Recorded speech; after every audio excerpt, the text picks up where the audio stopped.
প্রণয়ের প্রিয় কাহন। দ্বিতীয় পরিচ্ছেদ। পর্ব 2। শার্লিন হাসান। ইশরাকের বুকে ধাক্কা দিয়ে উঠে যায় জাইমা। বিরক্তি আর রাগে গিজগিজ করতে থাকে। শখ করে পোহার সাথে বসে খাবার খেয়ে এসেছে, এখন রুমে এসে বৌয়াদর দেখাচ্ছে। জাইমার সহ্য হচ্ছে না ইশরাককে। তার বিহেভিয়ার তো একদমই না। ইশরাক সরু চোখে তাকাতে জাইমা রেগে চিৎকার করে বলে, আমার সামনেও আসবেন না আপনি। আপনাকে আমার অসহ্য লাগছে। ইশরাক চুপ। জাইমা একটা বালিশ হাতে নেয়। বেডের উপর থাকা পাতলা চাদরটা নিয়ে সোফায় শুয়ে পড়ে। ইশরাক তখনও বেডের পাশে বসে আছে। জাইমা ডান হাত মাথার নিচে রেখে চোখ বন্ধ করে। চাদরটা উদর অবধি উঠানো। ইশরাক জাইমাকে অনেকক্ষণ পরখ করে। কোন রকম প্রতিক্রিয়া বা শব্দ হয়নি রুম জুড়ে। ঘড়ির কাঁটার টিকটিক শব্দ জানান দিচ্ছে রাত 12:30। ইশরাক কাবার থেকে আরেকটা চাদর নামিয়ে এনে শুয়ে পড়েছে। জাইমা রাগ কমেনি তখনও। অনেক সহ্য করেছে সে। আর না, ইশরাক নিজেকে ভাবেটা কি? অনেক কিছু। এখন অবধি তার কথাই সব চলছে। জাইমার কোন মন্তব্য কথারই দাম দেওয়া হয়নি। জাপান যাওয়া নিয়েও পরিষ্কার কিছু বলেনি সে। আর অতীত কত ভংছং বুঝো দিয়েছে তাকে। ভাবতেই গা জ্বলে যাচ্ছে। চলে যাক ইশরাক। জাইমা আগ বাড়িয়ে কথা বলবে না ওর সাথে। কবে আসবে সেসব নিয়েও আর কিছু বলবে না। আয়নার সামনে দাঁড়িয়ে শাড়ির আঁচলে পিন লাগাচ্ছে জাইমা। তাদের দুজনের কেউই কারোর সাথে কথা বলেনি। জাইমা আজকে ভার্সিটি শেষ করে বাসায় যাবে। তার বাবাকে দেখতে ইচ্ছে করছে। আজকের রাতটা সেখানে থাকবে। রাজিয়া আহমেদ শুনলে হয়তো বা দিবে না। কারণ সন্ধ্যায় তারা শপিং করতে বেরুবে। জাইমা নিজের চুলগুলোতে চিরুনি চালায়। দুটো ক্লিপ দিয়ে আটকে নিয়েছে সামনের চুলগুলো।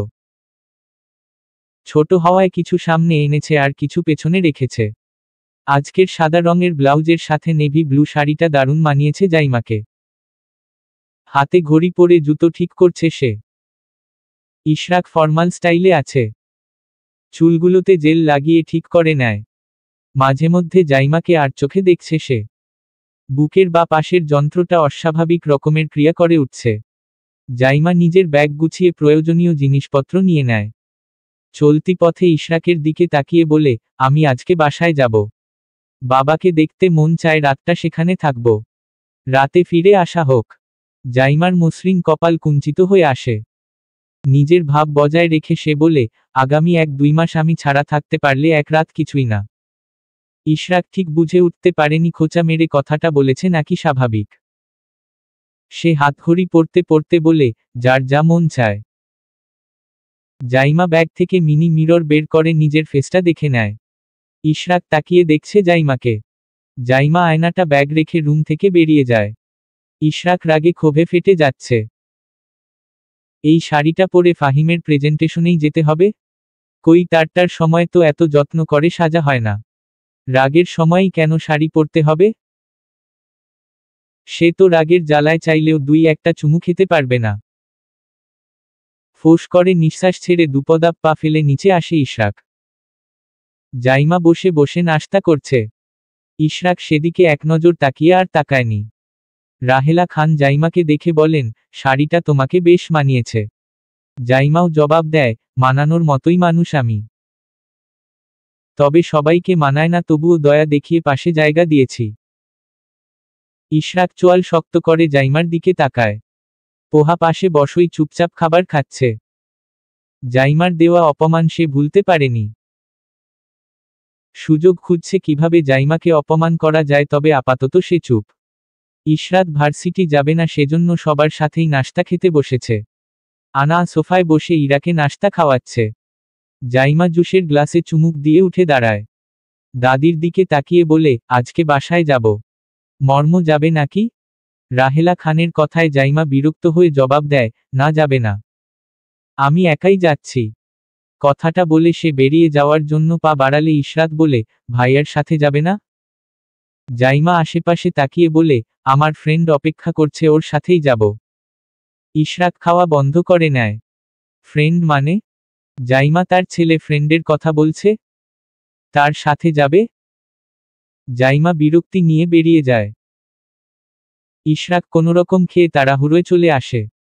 জাইমা গেটের সামনে দাঁড়িয়ে রিকশা থামানোর জন্য হাত বাড়ালে ইশরাক জোরে হর্ন বাজায়। জাইমা বিরক্ত হয়ে হাত নামিয়ে নেয়। ঘাড় ফিরিয়ে পেছনে তাকাতে দেখে ইশরাকের গাড়ি আসছে। সে সাইড হয়ে দাঁড়ালে গাড়িটা থেমে যায়। জাইমা দেখেও না দেখার ভান করছে। ইশরাক স্টিয়ারিংয়ে হাত রেখে রাগ দমাচ্ছে। জাইমার দিকে তাকিয়ে গম্ভীর কণ্ঠে রাগ দেখিয়ে বলে, গাড়িতে বসা হোক, চলে যাওয়া হোক, আমি রিকশা করে যাব। কোন ছেলে ফ্রেন্ডের সাথে যাওয়ার অনুমতি নেই? আমার সাথে কেউ যাচ্ছে না। এভাবে শাড়ি পরে রিকশা দিয়ে না যাওয়া হোক। জাইমা মুখটা গম্ভীর করে বলে, পাশে বসার রুচি আসছে না। ইশরাকের চোখ মুখ কঠোর হয়ে আসে। জাইমার সামনে রিকশা থামতে সে উঠে যায়। ইশরাক তাকিয়ে আছে সেদিকে। কি পরিমাণ গাদ্দারি করা হয়েছে ভাবতে ইশরাকের চোয়াল শক্ত হয়ে আসে। খুব শখ না ফাহিমের প্রেজেন্টেশন দেওয়ার? মুহূর্তে ঠোঁটের কোণে হাসি ঝুলে যায়। জাইমা রিকশায় বসেও টপিক মুখস্থ করছে। আল্লাহর নাম নিচ্ছে সব যাতে ঠিকঠাক হয়, কোন ভুল যাতে না হয়। ভার্সিটি এসে ক্লাসে বসে চুপচাপ টপিকের ভেতর মুখ ডুবিয়ে রেখেছে সে। মেহের তাকে ডিস্টার্ব করেনি। ইশরাক ক্লাসে প্রবেশ করলে জাইমা সিরিয়াস হয়ে যায়। নিশ্চয়ই ইগোর জ্বালায় তাকে অপমান করার পায়তারা করেছে। জাইমার ভাবনাটা মিলেই গেছে। ইশরাক তাকে দাঁড় করিয়ে বেশ কিছু প্রশ্ন জিজ্ঞেস করেছে, তবে কঠিন কঠিন। জাইমা সবগুলোর উত্তর দিতে পারেনি। ইশরাক তেমন কিছু বলেনি। যাওয়ার সময় জাইমাকে বলেছে, আপনি আমার সাথে আসুন। জাইমা কাচুমাচু হয়ে জবাব দেয়, এখন আমার প্রেজেন্টেশন শুরু হবে। So what? আমার সাবজেক্টে আপনার সমস্যা আছে। আজকের টপিক আপনি ঠিকঠাক বুঝেননি। বলা হয়েছে আপনাদের যাতে ভালোভাবে পড়ানো হয়, ক্লাসে না বুঝলে পড়ে যাতে বুঝিয়ে দেওয়া হয়। আপনার ক্লাস যথেষ্ট বুঝেছি, আরেকটু স্টাডি করলে পেরে যাব। আমার সাবজেক্টে আপনার বিরাট সমস্যা আছে যা বাকিদের নেই। আসুন প্লিজ, আমি আমার দায়িত্ব পালন করতে চাই। জাইমা মুখটা ভোঁতা করে ফেলে। ইশরাক চোখ দিয়ে ইশারা করল। জাইমা বিরক্ত হয়ে পিছু হাঁটে।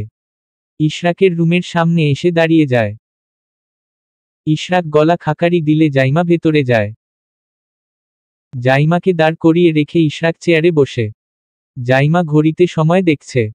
ইশরাক তাকে দাঁড় করিয়ে রেখে ল্যাপটপে কিছু দেখছিল। ধৈর্যের বাঁধ ভেঙে যায়। জাইমা কঠিন সুরে বলে, আমার প্রেজেন্টেশন আছে, গেলাম। ডেকে এনে সময়ের মতো দাঁড় করিয়ে রাখার মানে হয় না। ইশরাক বিরক্ত হয়ে বলে, আমি অনুমতি না দেওয়া অবধি দাঁড়িয়ে থাকুন। এক্সকিউজ মি, আপনি আমায় টর্চার করছেন? ইশরাক জবাব দেয় না। ল্যাপটপ রেখে ফোন হাতে কাউকে কল দেয়। জাইমার পা ব্যথা হয়ে আসে। খাটো মানুষ হওয়ায় শাড়ির সাথে ওয়াইএসএল এর হিল পরেছে। 20 মিনিট দাঁড় করিয়ে রেখে ইশরাক বলে, please take a seat. Zaima রেগে চেতে ওঠে বলে, আপনার সিটে আপনি বসুন। এতক্ষণ দাঁড়িয়ে ছিলাম, চোখে লাগেনি? না বসলে নাই। শাড়ি পরে সময়ের মতো দাঁড়িয়ে থাকা কাউকে দেখতে ইন্টারেস্টিং লাগছে। জাইমা চেয়ার টেনে বসে যায়। জাইমা বিরক্ত হয়ে বলে, এসবের মানে কি? মানেটা পরিষ্কার, আপনি আজকে প্রেজেন্টেশন দিবেন না। বললেই হয়ে যাবে নাকি? আমি আপনাকে খুন করে ফেলব। খুন অলরেডি করে ফেলেছ। জাইমা মুখটা বাঁকিয়ে ফেলে। টেবিলের উপর 2 হাত রেখে মাথা ফেলে দেয়। ক্লান্ত লাগছে প্রচুর। সামনে ইশরাক বসে বসে জাইমাকে দেখছে। একজন লোক এসে 2টো ঠান্ডা জুসের গ্লাস দিয়ে যায়। ইশরাক জাইমার দিকে তাকিয়ে বলে, জুসটা খাও। জাইমা মাথা নাড়ায়। একটা গ্লাস খাওয়ার পরও তার তৃপ্তি মিটেনি। ইশরাকের গ্লাসের দিকে তার লোভ। এদিক সেদিক তাকিয়ে আমতা আমতা করে বলে, আপনি আরেকটা জুস আনিয়ে নিন, এটা আমি খাবো। কথাটা বলে সে জুসের গ্লাস হাতে নেয়। অর্ধার্ধিতে আসতে মনে হলো ভেতর থেকে সব বেরিয়ে আসবে। গ্লাস সরিয়ে নেয়। একটু বেশি খাওয়া হয়ে গেছে। ইশরাক জাইমার দিকে তাকিয়ে বলে, তোমার জন্য আরেকটা আনাব? না, এটা বেশি হয়ে গেছে। গ্লাসটা রেখে সোজা হয়ে বসে সে। জাইমার চোখ দুটোতে ঘুমের ঝংকার চলে আসে। আজকে একটু বেশি তাড়াতাড়ি উঠে গেছে। ইশরাক বসে বসে জাইমাকে দেখছে। জাইমার মনে পড়ে তার প্রেজেন্টেশনকে কাঁচা চিবিয়ে খেয়ে দিয়েছে ইশরাক। এরকম বজ্জাত হিংসুটে জামাই থাকলে পড়াশোনা করা লাগবে না। মুহূর্তে তেতে ওঠে চিৎকার করে বলে, আমার প্রেজেন্টেশন। আপনার জন্য সব জলে গেছে সব। ভালো হয়েছে। জাইমার খেপাটে চোখে তাকায়। ইশরাক ভাবলেশীন হয়ে বলে, তোমার জন্য আর কিছু অর্ডার দেব? আর কিছু খাবে তুমি? আপনার মাথাটা দেন চিবিয়ে খাই। সেটা তো রোজ রোজই খাও। জাইমা বসা থেকে উঠে যায়। দরজার দিকে এগিয়ে বলে, আমি যাই? না। এখানে কি করব আমি? কিছু করতে হবে না। চুপচাপ এখানে আসো, আমার কাছে বসো। না। আমি ধরলে ছুটতে পারবে না বলে দিলাম। আপনি ধরলে কোনোদিনই ছুটতে দেন? বেয়াদব। অসভ্য। ইশরাক ভ্রু কুঁচকে নেয়। জাইমা দাঁড়িয়ে দাঁড়িয়ে ভাবছে, এত তাড়াতাড়ি ইগোর ব্যথা ভুলে গেছে এই ব্যাটা। উফ্ফ, কিভাবে যে মুখের উপর রিকশা নিয়ে চলে এসেছিল। কিন্তু কি? তার সকালের ঘুম, শাড়ি পরা, রাতে কষ্ট করে পড়া সবটাই জলে গেছে। ভাবতেই রাগে গা জ্বলে যাচ্ছে তার। ইশরাক চেয়ারে হেলান দিয়ে বসে। তার দুচোখের নজর সেই জাইমাতে স্থির। সে পারছে না নজর সরাতে। জাইমাকে মন ভরে দেখেও ইচ্ছে মিটে না। কি আছে ওই রমণীর মাঝে? কি আছে তার অবাধ্য অনুভূতিতে? ইশরাকের পলকহীন দৃষ্টি দেখে জাইমা আশেপাশে তাকায়। রুমটাতে চোখ বুলায়। চেয়ার, টেবিল, এসি, দরকারি জিনিসপত্র ছাড়া আর কিছুই নেই। জাইমা কিছুক্ষণ পায়চারি করে চেয়ার টেনে বসে যায়। ইশরাক ঘড়িতে সময় দেখে। তার আরেকটা ক্লাস শুরু হবে কিছুক্ষণের ভেতর। ফাহিমের ক্লাসের সময়ও শেষ। নিজেকে তৈরি করে জাইমাকে উদ্দেশ্য করে বলে, তুমি আরও 20 মিনিট পর ক্লাসে চলে যাবে। কেন? এখন গেলে ফাহিমের সামনে পড়বে। ভালো, আমি বলে দেব আপনার জন্য এসব। যাও, সাহস থাকলে বলো গিয়ে। আপনি আমাকে চ্যালেঞ্জ করছেন? ইশরাক জবাব দেয় না। চেয়ারে মাথা ঠেকিয়ে জাইমার দিকে তাকায়। জাইমা নড়েচড়ে বসে বলে, আপনার সমস্যা কি? সেই কখন থেকে তাকিয়ে আছেন। আমার জিনিস আমি তাকাবো কার কি? আমার দিকে তাকাবেন না।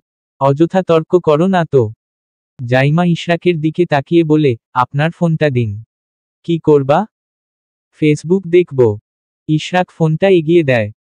জাইমা ফোন হাতে গ্যালারিতে যায়। তাদের ছবি, জাইমার সিঙ্গেল ছবি, সাথে ইশরাকের যত শত ছবি আছে সব দেখছে। একটু পর পর জিজ্ঞেস করছে কোন ছবিটা কোথায় কেন তোলা হয়েছে। ইশরাকও বসে বসে উত্তর দিচ্ছে। জাইমা পোহার সাথেরও কিছু সেলফি পায়। যেগুলো বিয়ের আগের, তবে তাদের কাজিনদের অনেক ছবি আছে একসাথের। সে কাজিন মহলে জাইমাও পড়ে, কিন্তু সম্পর্ক না থাকায় ভালো করে চিনেও না সে। ছোটবেলা কেমন কেটেছে সেসব তার মনে নেই, যা আছে ঝাপসা। ইশরাকের ফোন ঘাটাঘাটি শেষে ফেসবুকে যায় সে। লিস্ট জুড়ে গণ্যমান্য ব্যক্তিবর্গ। সব চাকুরিজীবী, ম্যাচিউর, বড়লোক মানুষের আনাগোনা। জাইমা মেসেঞ্জারে যায়। ছেলে মানুষ আর ছেলে মানুষ। ইশরাতের সাথে কনভারসেশন আছে দীর্ঘ সময়ের। আনায়ার সাথেও আছে টুকটাক। ঘাঁটতে ঘাঁটতে আর্কাইভে প্রবেশ করেও করল না। সেখানে থেকে বেরিয়ে সার্চ লিস্টে ঢুকতে নিজের আইডিও দেখতে পায়। মুহূর্তে হাসি পেল তার। গোপনে তার আইডিও সার্চ করে দেখা হয়। সেখানে অনেকের আইডির মাঝে একটা আইডি দেখতে পায়। আইডির নাম জেনিফা এলিজাবেথ। জাইমা প্রোফাইলে যায়। মনে মনে ভাবছে, কোন বাঙালি মেয়ের নাম এলিজাবেথ হয়? যতই আভিজাত বংশের মেয়ে হোক, সে তো মুসলিম। এলিজাবেথ হয়তো কারোর দেওয়া সম্বোধন। মেয়েটার পাবলিক ডিটেইলসে হোমটাউন দেখাচ্ছে তুর্কি, জাপান। জাইমার বুকে যেন তোলপাড় শুরু হয়েছে। মনটাকু ডাকছে। মেয়েটার প্রোফাইলে কত রকমের ছবি। নিজের প্রতিটা সুন্দর মুহূর্তের ছবি পোস্ট করা। হাস্যোজ্জ্বল মুখের বাচনভঙ্গি, স্নিগ্ধ, কখনো শাড়ি পরা, কখনো ওয়েস্টার্ন। সবগুলো ছবি এত সুন্দর করে তোলা। মেয়েটাও বেশ স্টাইলিশ। খুব সম্ভবত সেখানের কোন কোম্পানিতে জব করে। জাইমা ভালো করে প্রোফাইল ঘাটে। মেয়েটা ভীষণ সুন্দর, একদম সাদা, যেটাকে বলে হয়তো দেশের বাইরে থাকে, সেজন্য এরকম ফর্সা। আইডি স্টক করার থেকে সে আপলোড করা ছবিতে গেলে অনেকগুলো অ্যালবাম পায়। একটা অ্যালবামের নাম প্রিয় ধ্রুব এবং এলিজাবেথ। নামটা বেশ সুন্দর লেগেছে জাইমার কাছে। সে ধরে নিয়েছে ধ্রুব তার প্রিয় মানুষকে বলা সম্বোধন, আর এলিজাবেথও সম্বোধন। ধ্রুব এবং এলিজাবেথ, কি সুন্দর। তখন ইশরাক ভারিক্কি কণ্ঠে বলে, ক্লাসে যাও। তোমার জন্য আমারও লেট হয়ে গেছে। জাইমা আর দেখতে পারল না ছবিগুলো। কনভারসেশনও পড়া হলো না। সে ফোনটা ফেরত দিয়ে দেয়। ইশরাক ফোনটা পকেটে রেখে দাঁড়িয়ে যায়। জাইমাকে বলে আগে চলে যেতে। সে জিম ধরা মস্তিষ্ক নিয়ে বেরিয়ে যায়। ইশরাক চলে যায় নিজের ক্লাসের উদ্দেশ্যে। ঘড়ির কাঁটা রাত 12টার ঘর ছুঁয়েছে। জাইমা ডিনার শেষ করে রুমে ফিরেছে। সে সকালে উঠেছিল, এখন অবধি বিছানায় গা লাগাতে পারেনি। ভীষণই ক্লান্ত লাগছে। বাবার সাথে সন্ধ্যা থেকে রাত ভর গল্প করেছে জাইমা। এই মুখটা সে কতদিন হলো দেখেনি। রুমে এসে বিছানায় গা এলিয়ে দিয়ে চোখ বন্ধ করে নেয়। মুহূর্তে মাথায় ঘুরঘুর করছে সে জেনিফা এলিজাবেথের কথা। কিছুতেই মন থেকে সরাতে পারছে না। ওই ধ্রুবটা নিশ্চয়ই ইশরাক। মনের ভেতর অজানা ভয় করা নাড়তে জাইমা উঠে বসে যায়। বাইরে থেকে আসা মৃদু আলোর ছটা খোলা জানালার পর্দার স্তর ভেদ করে রুমে এসেছে। জাইমা সে আলোর দিকে তাকিয়ে নিজেকে স্থির গায়। ভীষণ গরম লাগছে, তার গলা শুকিয়ে কাঠপ্রায়। উঠে এক গ্লাস পানি নিয়ে ঢকঢক করে গিলে খায়। এতটাই অসাবধানতায় খেয়েছিল যে পানি পড়ে টি শার্টের গলা ভিজে গেছে। সে গ্লাসটা রেখে ফ্লোরে দপ করে বসে পড়ে। অজানা ভয় কষ্ট মনকে শান্তি দিচ্ছে না। মুহূর্তে নিজের চুলগুলো নিজেই টেনে ধরে। হাঁসফাঁস করতে করতে চোখের পানি ছেড়ে দেয়। ইশরাক তার প্রাক্তনের কাছে ফিরছে। আবার মনে পড়ছে ইশরাক বলেছিল এখানে আসাটা তার ভুল। হয়তো এলিজাবেথকে বিয়ে করার কথা ছিল। দেশে এসে জাইমাকে ভালো লেগেছে। না হলে কেন ইশরাক এলিজাবেথকে রেখে তার বাবা চাচার ভেঙে যাওয়া সম্পর্ক ঠিক করতে উঠে পড়ে লেগেছে। জাইমা কোন প্রশ্নের হিসেব মিলাতে পারছে না। ইশরাকের অতীত হয়তো ছিল, কিন্তু তাতে তার মাথা ব্যথা আসছে না। একজন মানুষের ফাস্ট থাকতে পারে, কিন্তু তার সমস্যা এখানে ইশরাক বিয়ে করার পরেও কেন প্রাক্তনের কাছে যেতে রাজি হয়েছে। এসব ছুতো তাকে নয়ছয় বুঝানোর জন্য। সেখানে গিয়ে যদি জেনিফার সাথে সময় কাটায়? 1 মাস কম না। পুরুষ মানুষের মন গলতে কতক্ষণ? অজানা ভয়ে মন কেমন করে উঠছে। নিজের অঘোষিত ভাবনা কল্পনাকে মস্তিষ্কে গেঁথে রাখতে চাচ্ছে না। গেঁথে রাখলেই বিপদ। সে ইশরাকের সাথে শান্তিতে থাকতে পারবে না। আর ইশরাক সব সময় ইগো দেখিয়ে গেছে। নিজের মনকে প্রাধান্য দিয়েছে, তার কাছে জাইমার কোন দামই নেই। খান মহলের সবাই বিয়ের শপিং শেষ করে রাত 12টায় ফিরেছে। ক্লান্ত থাকায় শপিং ব্যাগগুলো রেখে যে যার মতো ঘুমাতে চলে গেছে। ডিনারটা কাছের একটা রেস্টুরেন্টে করা হয়েছে। ইশরাক রুমে এসে লাইট অন করে। গরম লাগায় ওয়াশরুমে গিয়ে গোসল সেরে নেয়। ভেজা চুলগুলো মুছতে মুছতে বেডের উপর বসে। ইচ্ছে ছিল জাইমাকে নিয়ে রাতের শহরে বেরুনো, কিন্তু এক শপিংয়ের চক্করে পড়ে রাত 12টা বেজেছে। এখন ক্লান্তি ভালোভাবেই ঘিরে ধরেছে। বিছানায় ধপাস করে পড়ে বালিশে মুখ গুজে নেয়। ফোনটা পাশের বালিশের উপর রাখা। ইচ্ছে করছে জাইমার সাথে কথা বলতে। তার বউ এখনো রেগে আছে তার উপর, কিন্তু রাগ ভাঙানোর মতো এনার্জি তার নেই। তবুও ফোন হাতে নিয়ে জাইমাকে কল দেয় সে।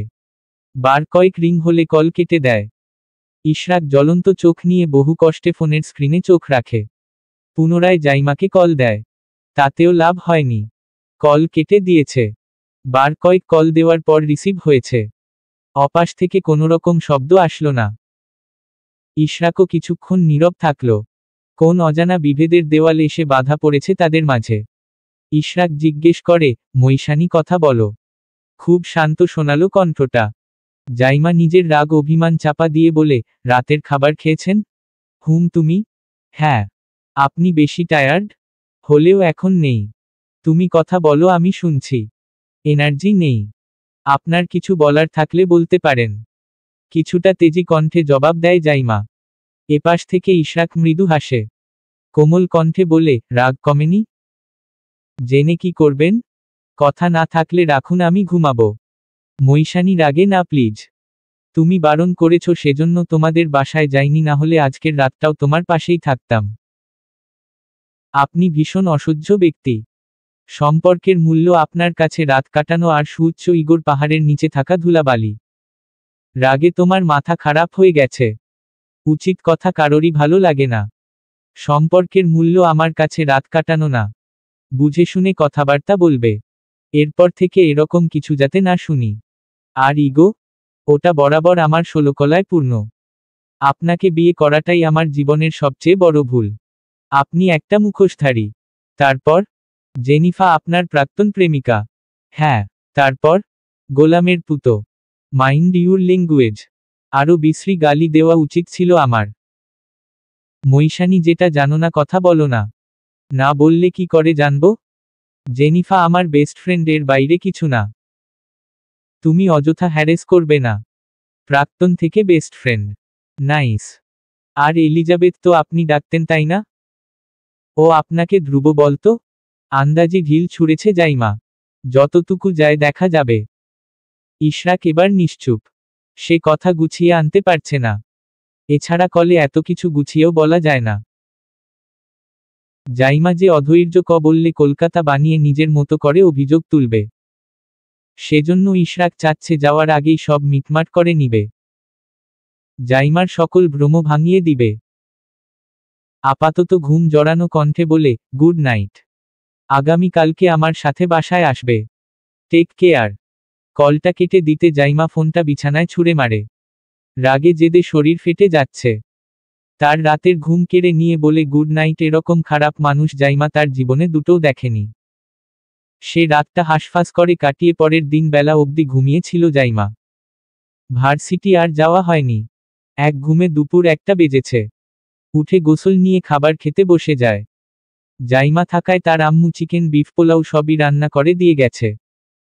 জাইমাও বেশি উৎসুক হয়ে প্লেটে বেশি বেশি খাবার বেড়ে নেয়। ফ্রিজ থেকে কাটা সালাদ নামিয়ে এনেছে।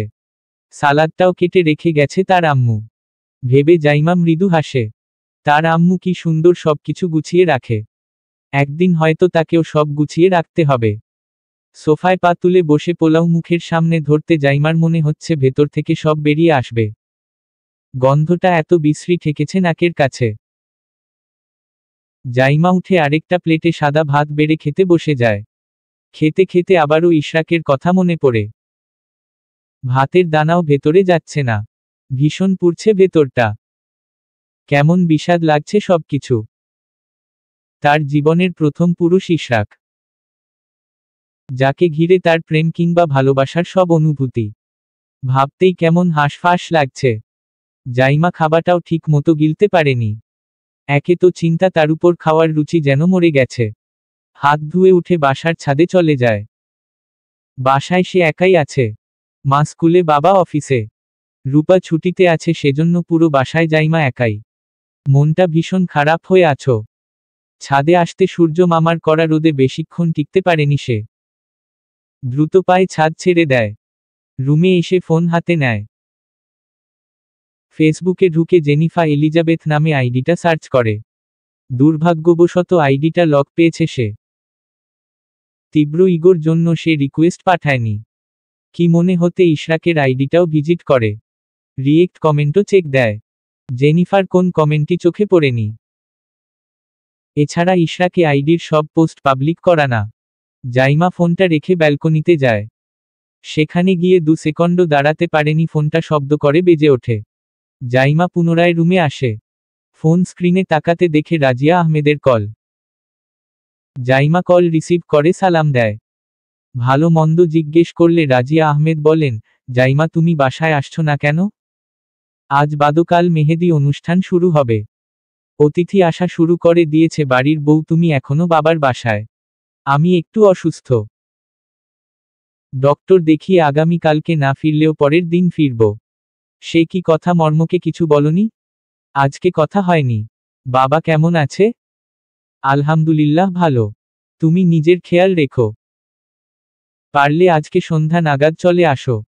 ডক্টর এখান থেকে দেখাবো। না, আমি আব্বু আম্মুর সাথে যাব। আপনি অযথা চিন্তা করবেন না। নিকের খেয়াল রাখবেন। যেভাবে হোক আগামীকাল সকালের মাঝে চলে আসো। অতটা ভালো অবস্থায় নেই আমি।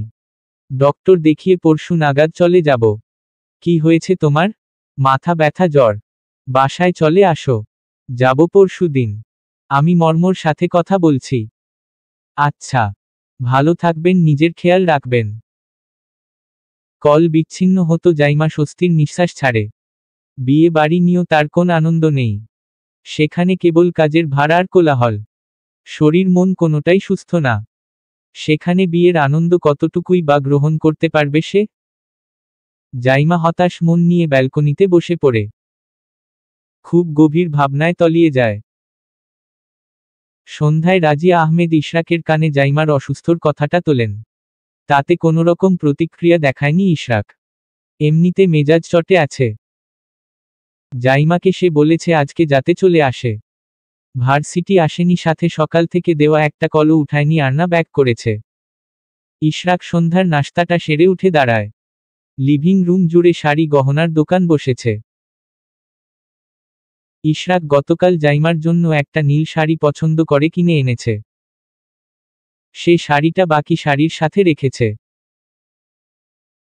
এখন ইশরাকের পছন্দ করা সে নীল শাড়িটা পোহা নিজের কাছে নিয়ে নিয়েছে। বাকি শাড়ি গহনাগুলো যার জন্য যেগুলো কেনা হয়েছে সেগুলো বুঝিয়ে দেওয়া হয়েছে। ইশরাক নিজের আর জাইমার গহনা শাড়ি পাঞ্জাবিগুলো হাতে নিয়ে ব্যাগ চেক করে। নীল শাড়িটা না পেয়ে ইশরাতকে জিজ্ঞেস করে, গতকাল যে নীল শাড়িটা এনেছি কোথায় সেটা? ইশরাত পোহার দিকে তাকায়। আনা জিজ্ঞেস করে, ওটা তোমার পছন্দে ছিল? ইশরাক জবাব দেয়, হ্যাঁ। ইশরাত বলে, পোহার নাকি শাড়িটা ভীষণ পছন্দ হয়েছে। ও তো সব ড্রেস নিয়েছে, সেজন্য শাড়িটাও সেই নিয়েছে। মুহূর্তে ইশরাকের চোয়াল শক্ত হয়ে আসে। সে গরম চোখে রাজিয়া আহমেদের দিকে তাকায়। রাজিয়া আহমেদ ছেলের চাহনির ইঙ্গিত বুঝতে পারেন। এই শাড়ি উদ্ধার না হলে যে আবারও বর্ষর ঝড় যাবে তার উপর দিয়ে সে আর বলতে নিজের দায়িত্বের কথা ভেবে তিনি বলেন, পোহা এটা জাইমার জন্য আনা হয়েছে। তুমি না হয় আগামী কালকে গিয়ে সেম একটা নিয়ে এসো। ওর জন্য তো ওখানে অনেকগুলো শাড়ি রাখা হয়েছে। মেহেদি, হলুদ, বিয়ে, রিসিপশন, 4টা শাড়ি আমি এখানে একটা নিলে সমস্যা কি খালামনি? রাজিয়া আহমেদ আমতা আমতা করে বলেন, ওটা মর্ম পছন্দ করে এনেছে। পাশ থেকে রাহেলা খান ভ্রু কুঁচকে তাকান। এই মেয়েকে সেদিন থেকেই ওনার সন্দেহ হচ্ছিল। ইশরাকের সাথে কেমন লেগে থাকে। আবার পাশাপাশি চেয়ারটা যেন যুদ্ধ করে টেনে বসে। আজকে আবার জাইমার শাড়িটা নিয়ে নিয়েছে। জাইমার কথা মনে হতে মনটা পক্ষপাতিত্বের দিকে চলে যায়। সেজন্য তিনি নিজেও বলেন, এটা কেমন কথা? বর তার বউয়ের জন্য শাড়ি এনেছে আর তুমি সেটা নিয়ে যাবে? যার শাড়ি তাকে ফেরত দাও। জাইমার জন্য আগামী কালকে সেম আরেকটা নিয়ে আসলেই হবে। রাহেলা খানের ভ্রু জোড়া কুঁচকে আসে। মেয়ে যে কিরকম বেহায়াপনা শুরু করেছে ভাবতেই গা জ্বলে যায়। ইশরাকের মুখের দিকে তাকালে দেখতে পান শক্ত চাহনি। পোহা 9-6 করে কেটে পড়ে। ইশরাক তখন কিছু বলেনি। তবে এই শাড়ি যে তার মৈশানি ছাড়া অন্য কেউ গায়ে জোড়াতে পারবে না সেটাও মনে মনে ঠিক কর নিয়েছে। নিজেদের জামাকাপড়গুলো কাবাডে তুলে রেখে ইশরাক বাইরে আসে। পোহা তখন এদিক দিয়েই যাচ্ছিল। ইশরাককে দেখে ঠোঁটের কোণে হাসি ঝুলে যায়। জাইমা নেই, বেচারার দিনকাল একাই যাচ্ছে। কিন্তু কি আশেপাশে নজর দেয় না। ইশরাক পোহাকে দেখা মাত্রই পথ আটকে ধরে। ভীষণ কঠোর গলায় গম্ভীর্যতা টেনে বলে, শাড়িটা সুন্দর করে আমার বউয়ের হাতে বুঝিয়ে দিবে। অ্যান্ড লাস্ট কথা, বিয়েটা শেষ হলে নিজের বাসায় চলে যাবে। পোহার মুখটা পাংশুটে হয়ে যায়। ভীষণ লজ্জা পেয়েছে সে। ইশরাক চোখ গরম করে তাকিয়ে আছে। পোহা আমতা আমতা করে বলে, তুমি আমাকে তাড়িয়ে দিচ্ছ? হ্যাঁ, তাই বলতে পারো। কারণ তোমার মাঝে ন্যূনতম কমন সেন্স নেই। ইশরাক গলার আওয়াজ নিচে। গায়ে পড়া ছ্যাঁচড়া মেয়ে, তুমি কোন সাহসে আমার বউয়ের শাড়িতে নজর দিয়েছ? এতগুলা মানুষ বলল তাও বেহায়াপনা ছাড়তে পারলে না? এক্ষুনি আমার বউয়ের শাড়ি দিয়ে যাবে তুমি। যদি না দিই? রাগ দেখিয়ে জবাব দেয় পোহা। ইশরাক বাঁকা হেসে বলে, শাড়িটা তোমার না যে তুমি সেটা কাউকে দিবে? আমার বউ আসুক, শুধু কিভাবে চুলে ধরে শাড়ি আনবে সেটাও দেখবে। থেমে, বিয়ের পর এই বাড়িতে তোমার ছায়াও যাতে না দেখি। এই বাড়ি আমি এবং আমার বউ, সবটা থেকে 100 হাত দূরে থাকবে তুমি। কথাটা বলে ইশরাক নিচে চলে যায়। পোহা সেখানেই থম মেরে দাঁড়িয়ে যায়। ইশরাকের বলা আমার বউ শব্দটা তাকে জ্বালা দিচ্ছে। 2 দিনের মৈশানিতে কি পেয়েছে যে এভাবে ডুবে গেছে? সে কি কম সুন্দর ছিল? অথচ কোনোদিন ফিরেও তাকায়নি। ইশরাক রাগে গিজগিজ করছে। মেয়ে কতবড় বেহা ভাবতেই গা জ্বলে যাচ্ছে। বিয়েটা শেষ হলে মেয়ে না গেলেও ইশরাক তাকে ঘাড় ধরে বের করবে। সোফায় বসে ডিনার করেছে ইশরাক। চেয়ার টেনে বসলেই গায়ে পড়া পোহা এসে পাশের চেয়ারটায় বসবে, যার জন্যই তার আর জাইমার মাঝে বিভেদ সৃষ্টি হয়। এক পোহার জন্য আজ 2 দিন 3টে রাত ইশরাক বউ ছাড়া। রুমটা কেমন ফাঁকা ফাঁকা লাগে, রাতের ঘুমটাও উসখুস করে হয়। মৈশানী নামক মেয়েটা তার সর্বাঙ্গে কিভাবে যে দখলদারিত্ব চালাচ্ছে ভাবলই ইশরাক ভীষণ অবাক হয়। আজ পর্যন্ত কারোর জন্য এতটা টান, মায়া, কোমলতা কিংবা রাগ কোনোটাই অনুভব হয়নি। জাইমার সাথে সে যতটা ইগো দেখায়, যতটা রাগ দেখায়, তার চেয়ে অধিক কোমলতা সঞ্চিত। শুধু খুব একটা প্রকাশ করে না। দিন শেষে ওই অগোছালো বিয়ে পাগল অকর্মা মেয়েটাকেই তার ভালো লাগে। রুমে ফিরে জাইমাকে আবারও কল দেয় ইশরাক। এবার তো একবারে এক ধাপ উপরে। ফোনে কল ঢুকছে না। নেট অফ থাকায় নাম্বারে কল দেয়, সেখানেও সংযোগ দেওয়া সম্ভব হচ্ছে না। তিরতির করে ইশরাকের ধৈর্যের বাঁধ ভেঙে যাচ্ছে। বিরক্ত হয়ে সে গাড়ির চাবি নিয়ে বেরিয়ে যায়। এসব ইগো বজায় রাখলে এই সম্পর্কটা জলে ডুবে মারা যাবে। রাত 12টায় সে জাইমাদের বাসায় এসেছে। হুট করে তাকে এত রাতে আসতে দেখে সাজেদ খান এবং জামিলা যতটা না খুশি হয়েছে, তার চেয়ে দ্বিগুণ লজ্জা পেয়েছে জাইমা। ইশরাককে ডিনার করতে বলা হলে সে না করে দেয়। খেয়ে দিয়ে রওনা হয়েছে। সেজন্য জামিলা তাকে আঙ্গুরের জুস বানিয়ে দেয়। ইশরাক জুসের গ্লাসটা নিয়েই জাইমার রুমে আসে। জাইমা তখন আয়নার সামনে দাঁড়িয়ে চুলে বেনুনি করছিল। গায়ে ঢিলেঢালা টি শার্ট জড়ানো। এমনিতে খাটো মানুষ, তার উপর টি শার্ট পরায় আরো বেশি পিচ্ছি লাগছে। ইশরাক জুসের গ্লাসে চুমুক দিয়ে জাইমাকে উদ্দেশ্য করে বলে, ফোনে কি হয়েছে? চার্জ শেষ। ইশরাক দরজাটা লক করে জুসের গ্লাসটা রেখে দেয়, শব্দ না করে জাইমার দিকে এগিয়ে আসে। জাইমা তাকে এগুতে দেখে সরে যায়। খাটের উপর বসে জবাব দেয়, রাত 12টায় কেউ আসে? আপনি তো লাজলজ্জার মাথা খেয়েছেন, আমি খাইনি। বাবা মা কি ভাববে? ইশরাকের চোখ জোড়া কুঞ্চিত করে বলে, please change your negative mind. জাইমার আগে গিজগিজ করতে থাকে। পুরনো ক্ষত মনে পড়তে বলে, আপনার রানী এলিজাবেথের কি হয়েছে? ইশরাক তাকায় জাইমার দিকে। 2 দিনে চেহারা একদম পাল্টে গেছে। আগের থেকে শুকনো লাগছে। ইশরাক সেসব কথা কান না দিয়ে বলে, আমার বউরানী এলিজাবেথের কি হয়েছে? খবরদার ওই নামে আমাকে ডাকবেন না। কারোর ব্যবহার করা সম্বোধন নিতে রাজি নই আমি, রানী এলিজাবেথের ধ্রুব। জাইমার হিংসুটে মুখের কথা শুনে ইশরাক জবাব না দিয়ে বেডে শুয়ে পড়ে। জাইমাকে টেনে নিজের ডান হাতের উপর শুইয়ে দেয়। জাইমা নড়াচড়া করে উঠলে আরো শক্ত করে জড়িয়ে ধরে ঘাড়ে চুমু দেয়। জাইমা তবুও থামে না, বিরক্ত হয়ে বলে, এসব বালচাল করে আমাকে বুঝো দিতে আসবেন না। মিস এলিজাবেথ আমার ভালো বন্ধু, এর বাইরে কিছু ছিল না আর না হবে। মিথ্যে কথা। তাসকিন তোমার ভালো ফ্রেন্ড, কিন্তু প্রেমিক না। আর না তোমাদের মাঝে এসব ইন্টেনশন ছিল, আমাদের ব্যাপারটাও এরকম। শুধু এলিজাবেথ মিস পোহার ফটোকপি। আর ধ্রুব? ইশরাক শব্দ করে হেসে বলে, শোন, শো অফ আর বাস্তবতা সম্পূর্ণ আলাদা। ওর এসব ট্যাগ নামের জন্য আমি ওকে ফেসবুক থেকে ব্লক অবধি মেরেছিলাম। কিন্তু কি হাতে পায়ে ধরে ফ্রেন্ডদেরকে বলিয়ে ব্লক খুলিয়েছে। তাহলে এলিজাবেথ? ও একটু বেশিই ফর্সা ছিল। সেজন্য দুষ্টমির ছলে একদিন বলেছিলাম, ব্রেইনটা ঠিক মতো কাজে লাগাতে পারলে তুমিও একদিন ইংল্যান্ডের রানী এলিজাবেথ হবে। তারপর? ও ভেবে নিয়েছে ওকে আমি এলিজাবেথ বলেছি। ব্যাস টিনেজার বয়স থেকেই আমাদের বন্ধুদের সাথে যোগ হয়েছে। তখনকার অনুভূতি, আবেগ সবটাই রঙিন ছিল, তার উপর একসাথে পড়াশোনা করা হয়েছে, সেই মোহ সে কাটাতে পারেনি। কিন্তু আপনি যে বললেন দেশে আসা আপনার ভুল হয়েছে, ব্যাপারটা সম্পূর্ণ আলাদা। ওর পাগলামি দেখতে দেখতে ক্লান্ত ছিলাম।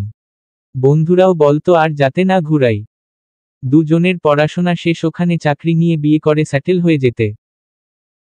আমি কিছু বলিনি। কারণ সবশেষে আমার বাবা মায়ের মতটা জরুরি ছিল। মূলত তাদের থেকেই মতামত নিতে এসেছিলাম। কিন্তু দেশে এসে চাকরিতে জয়েন দিই। দেন নিজের পরিবার সংক্রান্ত বিষয়বস্তু খুঁটিনাটি জানি। জেনিফার কথা আর বলা হয়নি তাদের। এরপর তো একটা পাগলের সাথে দেখা হয়েছিল। জাইমা নিজেকে ছাড়িয়ে নিয়ে উঠে বসে ইশরাক নিজের ফোনটা হাতে নিয়ে বলে, লাইটটা অফ করে এসো। পারবো না উঠতে। আপনি যান। লাইট অন থাকলে আমার আপত্তি নেই। তুমি লজ্জা না পেলেই হলো। আস্তাগফিরুল্লাহ। জাইমা চোখমুখ শক্ত করে লাইটটা নিভিয়ে দিয়ে আসে। বেডে গা লাগানোর মাত্রই স্বামী নামক হালাল পুরুষ তাকে বুকে টেনে নেয়। আদরে আদরে পুরো মুখশ্রী রাঙিয়ে দেয়। জাইমাকে বুকের সাথে চেপে ধরে ঠোঁটে আলতো স্পর্শ দিয়ে বলে, শুনছো তুমি ছাড়া এই বুক ফাঁকা লাগে। তোমার ঝগড়া রাগ অভিমান সবটাই অনুভব করি আর মিস করি। জাইমা কোন জবাব দিল না। এই প্রথম বোধ হয় ইশরাক তাকে নিয়ে কোন অনুভূতি প্রকাশ করেছে। স্বামীর আদরে জাইমার সব রাগে অভিমান চূর্ণবিচূর্ণ হয়ে গেছে। ইশরাকের গলা জড়িয়ে ধরে ঠোঁটে চুমু দিয়ে বলে, আপনি কখনো আমাকে ছেড়ে কোথাও যাবেন না তো? না, যাব না। ইশরাক শুধু মৈশানীর আর মৈশানী শুধু তার ইশরাকের। ইশরাকের কথায় জাইমা শব্দ করে হাসে। ইশরাকও মৃদু হাসে। জাইমাকে টেনে এনে তার দিকে ঝুঁকে কানের লতিতে আলতো স্পর্শ দিয়ে বলে, আজ অনুমতি পাবো কি? না, আমি এসব অশ্রাব্য কাজে যাচ্ছি না। জাইমার কথার মাঝেই অনুভব করল তার লম্বা গলার টি-শার্টটা টেনে আরো ঢিলে করে দেওয়া হচ্ছে। ইশরাক নামক অভদ্র লোক তার টি-শার্ট ভেদ করেছে। হুট করে হওয়ায় জাইমা কিছু ভড়কে যায়। হাত পা ছুঁড়ে বলে, এতদিন জামার চেইন এখন আমার টি-শার্ট। আপনার মতো অসভ্য দুটো দেখিনি। আমি তোমার জীবনের প্রথম এবং শেষ অসভ্য পুরুষ হিসেবে থাকতে চাই বৌরানী এলিজাবেথ। সুপ্রভাতে আয়নার সামনে দাঁড়িয়ে শাড়ি পরছে জাইমা। ইশরাক তখনও বিছানায় পড়ে পড়ে ঘুমাচ্ছে। ঘড়ির কাঁটা ঠিক সকাল 9:30টার ঘর ছুঁয়েছে। বেবি পিঙ্ক কালারের সুতোর শাড়িটার আঁচল ঠিক করতে করতে আয়নায় দৃষ্টি ফেলে। একটু পর সাজেদ খান এবং জামিলা বেরিয়ে যাবে নিজেদের কাজে। তখন জাইমা রুম থেকে বেরুবে। শাড়ি পরাটা সমাপ্তি টেনে ভেজা চুলে আষ্টেপৃষ্ঠে থাকা তোয়ালেটা খুলে চুল মুছতে আরম্ভ করে সে। ইশরাক আধো আধো চোখ মেলে তাকাচ্ছে। সাত সকালে এরকম দৃশ্য দেখবে তা কল্পনাতে ছিল না। জাইমা শাড়ি পরেছে তাও নিজের ইচ্ছেতে। ইশরাকের বিশ্বাস হচ্ছে না। সে স্থির দৃষ্টিতে তাকায়। কিছুক্ষণ চুপ থেকে ডাক দেয়, মৈশানী এদিকে আসো। জাইমা দাঁড়িয়ে যায়। হাতে থাকা ভেজা তোয়ালটা কাউচের উপর মেলে দিয়ে এগিয়ে আসে। বেডের থেকে কিছুটা দূরত্ব দাঁড়িয়ে বলে, বলুন। কয়টা বাজে? জাইমা ভ্যাবাছ্যাকা খেয়ে যায়। দেওয়াল ঘড়িতে নজর রেখে কাটকাট গলায় বলে, 9:30। ইশরাক তখন স্থির হয় বসে। নজর জাইমাতে স্থির। তার এভাবে তাকানোর ধান ভাঙত জাইমা বলে, বাবা মা চলে গেছে কাজে। আপনি নাস্তা করবেন না? তাড়াতাড়ি ফ্রেশ হয়ে আসুন। তোমাকে দিয়ে শুরু করি। মুখ ফসকে কথাটা বলে ইশরাক। জাইমা বেডের উপর থাকা ছোট্ট কুশনটা হাতে নিয়ে ইশরাকের মুখ বরাবর ছুঁড়ে ফেলে রাগে ঝাঝালো কণ্ঠে বলে, অসভ্য। ইশরাক এগিয়ে এসে জাইমার হাত টেনে ধরে বেডের উপর ফেলে দেয়। হঠাৎ টান দেওয়ায় জাইমা কিছু বুঝে উঠতে পারেনি। ইশরাকও কিছু বুঝার সুযোগ দেয়নি। জাইমার বোনের নিচের থাকা লাল রঙের তিলটায় তার নজর যায়। সে স্থির হয়ে ওঠে আসে জাইমার উপর। উন্মত্ত হয়ে গলায় ঘাড়ে লাগাতার অধর স্পর্শ দিতে থাকে। ইশরাকের কাজে জাইমা হাঁসফাঁস করতে থাকে। ভেজা চুলের গভীরে প্রবেশ করে ইশরাকের হাত। গালের সাথে গাল ঘেঁষে বলে, তুমি একটা নেশা। জাইমা দুহাতে ইশরাকের কাঁধ ধাক্কা দেয়। কিন্তু কোন কাজই হয় না। জাইমা কাণ্ডে ইশরাক মৃদু হেসে বলে, আরেকটু জোরে ধাক্কা দাও। সরে যাব। সরুন তো। সকাল সকাল শুরু হয়ে গেছে। ইশরাক সরে আসে। পাশের বালিশে মাথা ঠেকিয়ে উপরের দিকে তাকায়। আফসোসের স্বরে বলে, মৈশানী কোন সুখবর পাচ্ছি তো। জাইমা উঠে বসে শাড়ির আঁচল ঠিক করতে করতে জবাব দেয়, নাটক ছেড়ে নাস্তা খেতে আসুন। ইশরাক ভ্রু জোড়া কুঞ্চিত করে ফেলে। জাইমাকে নিজের বুকের উপর টেনে নিয়ে কপালে চুমু খায়। জাইমার মুখটা পাংশুটে হয়ে গেছে। ইশরাক সেসবে ভ্রুক্ষেপ না করে তার উদর থেকে শাড়ির আঁচল সরিয়ে নেয়। ফর্সা ত্বকে তপ্ত স্পর্শটুকু দিয়ে বলে, এখন যেতে পারো। কথাটা বলে সে বেড থেকে নেমে যায়। জাইমা হুড়মুড়িয়ে ওঠে ইশরাকের পিঠে মৃদু ধাক্কা দিয়ে বলে, আপনাকে আমি দেখে নেব। কখন? জানি না। মুখ ঝামটি মেরে রুম থেকে বেরিয়ে যায় সে। লিভিং রুমে এসে দেখে নাস্তা সব সাজিয়ে রাখা। 10টার দিকে জামিলার কল আসে। জাইমা রিসিভ করতে ওপাশ থেকে বলে, নাস্তা করে সব গুছিয়ে রাখবে। দুপুরের খাবারটা সময় করে খেয়ে নিবে। কিছু খুঁজে না পেলে আমাকে জানাবে। ঠিক আছে। নাস্তা করেছ? হ্যাঁ। ইশরাককে বলে দিও আজকে থাকছো তোমরা। চলে যাবে মনে হয়। তুমি ছুটি নিয়ে নেও। ইশরাত আপুর বিয়ে শুরু। দেখি তুমি কাজগুলো ঠিকঠাক মতো করবে। আচ্ছা। জাইমা ফোনটা রাখতে ইশরাক আসে। চেয়ার টেনে বসলে জাইমা নাস্তা সাজিয়ে দেয়। দুজন চুপচাপ বসে নাস্তা খাচ্ছে। জাইমা খাওয়া শেষ হলে জিজ্ঞেস করে, আপনার যাওয়ার ডেট ফিক্সড হয়েছে? হ্যাঁ। নেক্সট উইকের সানডে ফ্লাইট। কতদিনের জন্য যাচ্ছেন? Only 50 days. জাইমা প্রশ্নবোধক চাহনি দেয়। কয়দিন আগেও বলেছে মাস চলে যাবে। এখন আবার 15 দিন? নিজের কৌতূহল মেটাতে সে জিজ্ঞেস করে, এত অল্প? ওখানে আমার তেমন কোন প্রয়োজন নেই। একা একা যে 15 দিন থাকবো এই তো বেশি। ভালো ভালো। আবার রানী এলিজাবেথের প্রেমে মজে বউ বাচ্চা কথা ভুলে যাবেন না। Shut up. জাইমা মুখ ভেঙচি কাটে। টেবিল গুছিয়ে কিচেনে চলে যায়। ইশরাক সোফায় বসে টিভি দেখছিল। জাইমা কিচেনে গিয়ে হাতের কাজগুলো সেরে নেয়। ক্লান্ত লাগায় ইশরাককে রেখেই রুমে চলে আসে। অগোছালো বেড দেখে জাইমা নাক মুখ কুঁচকে ফেলে। পেছনে দিয়ে ইশরাক আসলে সে চোখ দিয়ে ইশারা করে বেডের দিকে। বিনিময়ে ইশরাকও দুষ্ট হেসে ইশারা করে বেডের দিকে। জাইমার মুখটা বিবর্ণ হয়ে আসে। দাঁতে দাঁত চেপে বলে, অসভ্য, আমি বিছানা গুছানোর ইঙ্গিত দিচ্ছি। আমিও। ভাবলেশীন হয়ে জবাব দেয় ও। জাইমার আগে গিজগিজ করছে আর বিছানা গুছাচ্ছে। ইশরাক নতুন করে আদেশ দেয়, সন্ধ্যায় রওনা দিব। প্রয়োজনীয় জিনিসপত্র গুছিয়ে নেও। পরে গুছাব। লেট কাজ পছন্দ না। বসে থাকুন। বিকেলে জামিলা এবং সাজেদ খান ফিরেছেন। জাইমা সব গুছিয়ে রেখেছে। বাবা মা ফিরতে তাদের খাবারটা বেড়ে দেয়। এমনকি সন্ধ্যার নাস্তাটাও সেই বানাবে। ইশরাক বসে থেকে বলছে, বাবা মা আজকে আমার সাথে চলে যাবেন। এবারে বিয়ের সব অনুষ্ঠান শেষ হলে ফিরবেন। আমি ছুটি নেইনি বাবা। এছাড়া লম্বা ছুটি পাবো না। আমরা বরং হলুদ সন্ধ্যায় যাব। জামিলা রহমানের কথায় সাজেদ খানও সায় জানিয়ে বলেন, আমায়ও কাজের চাপ। তুমি পেশাদার মানুষ, সব বুঝবে আশা করি। হলুদ সন্ধ্যা যেন মিস না হয়। হবে না। জাইমা সন্ধ্যার নাস্তা সাজিয়ে আনে। একবারে পাক্কাগিন্নির মতো কোমরে ওড়না বেঁধে রেখেছে। ইশরাক খাওয়ার ফাঁকে জাইমাকে বেশ কয়েকবার দেখে নিয়েছে। সে চাহনি জাইমা টের পেয়ে লজ্জায় মরি মরি অবস্থা। পাশে যে শ্বশুর শাশুড়ি বসে আছে ইশরাকের সেদিকে হুঁশ নেই। জাইমা চলে আসে নিজের রুমে। তেমন কিছুই সাথে নেয়নিও। বিয়েটা শেষ হলে এ বাসায় চলে আসবে ইশরাকের ফেরা অবধি। এত কষ্ট করে জামাকাপড় ক্যারি করার মানেই হয় না। গায়ের জামাটা পাল্টে আরেকটা 3 পিস পরে নেয় ও। হাত ব্যাগটা নিয়ে বেডের পাশে বসে যায়। ইশরাক আসে। নিজেকে তৈরি করে নেয়। জাইমা অনেকক্ষণ বসে থেকে বেরোয় রুম থেকে।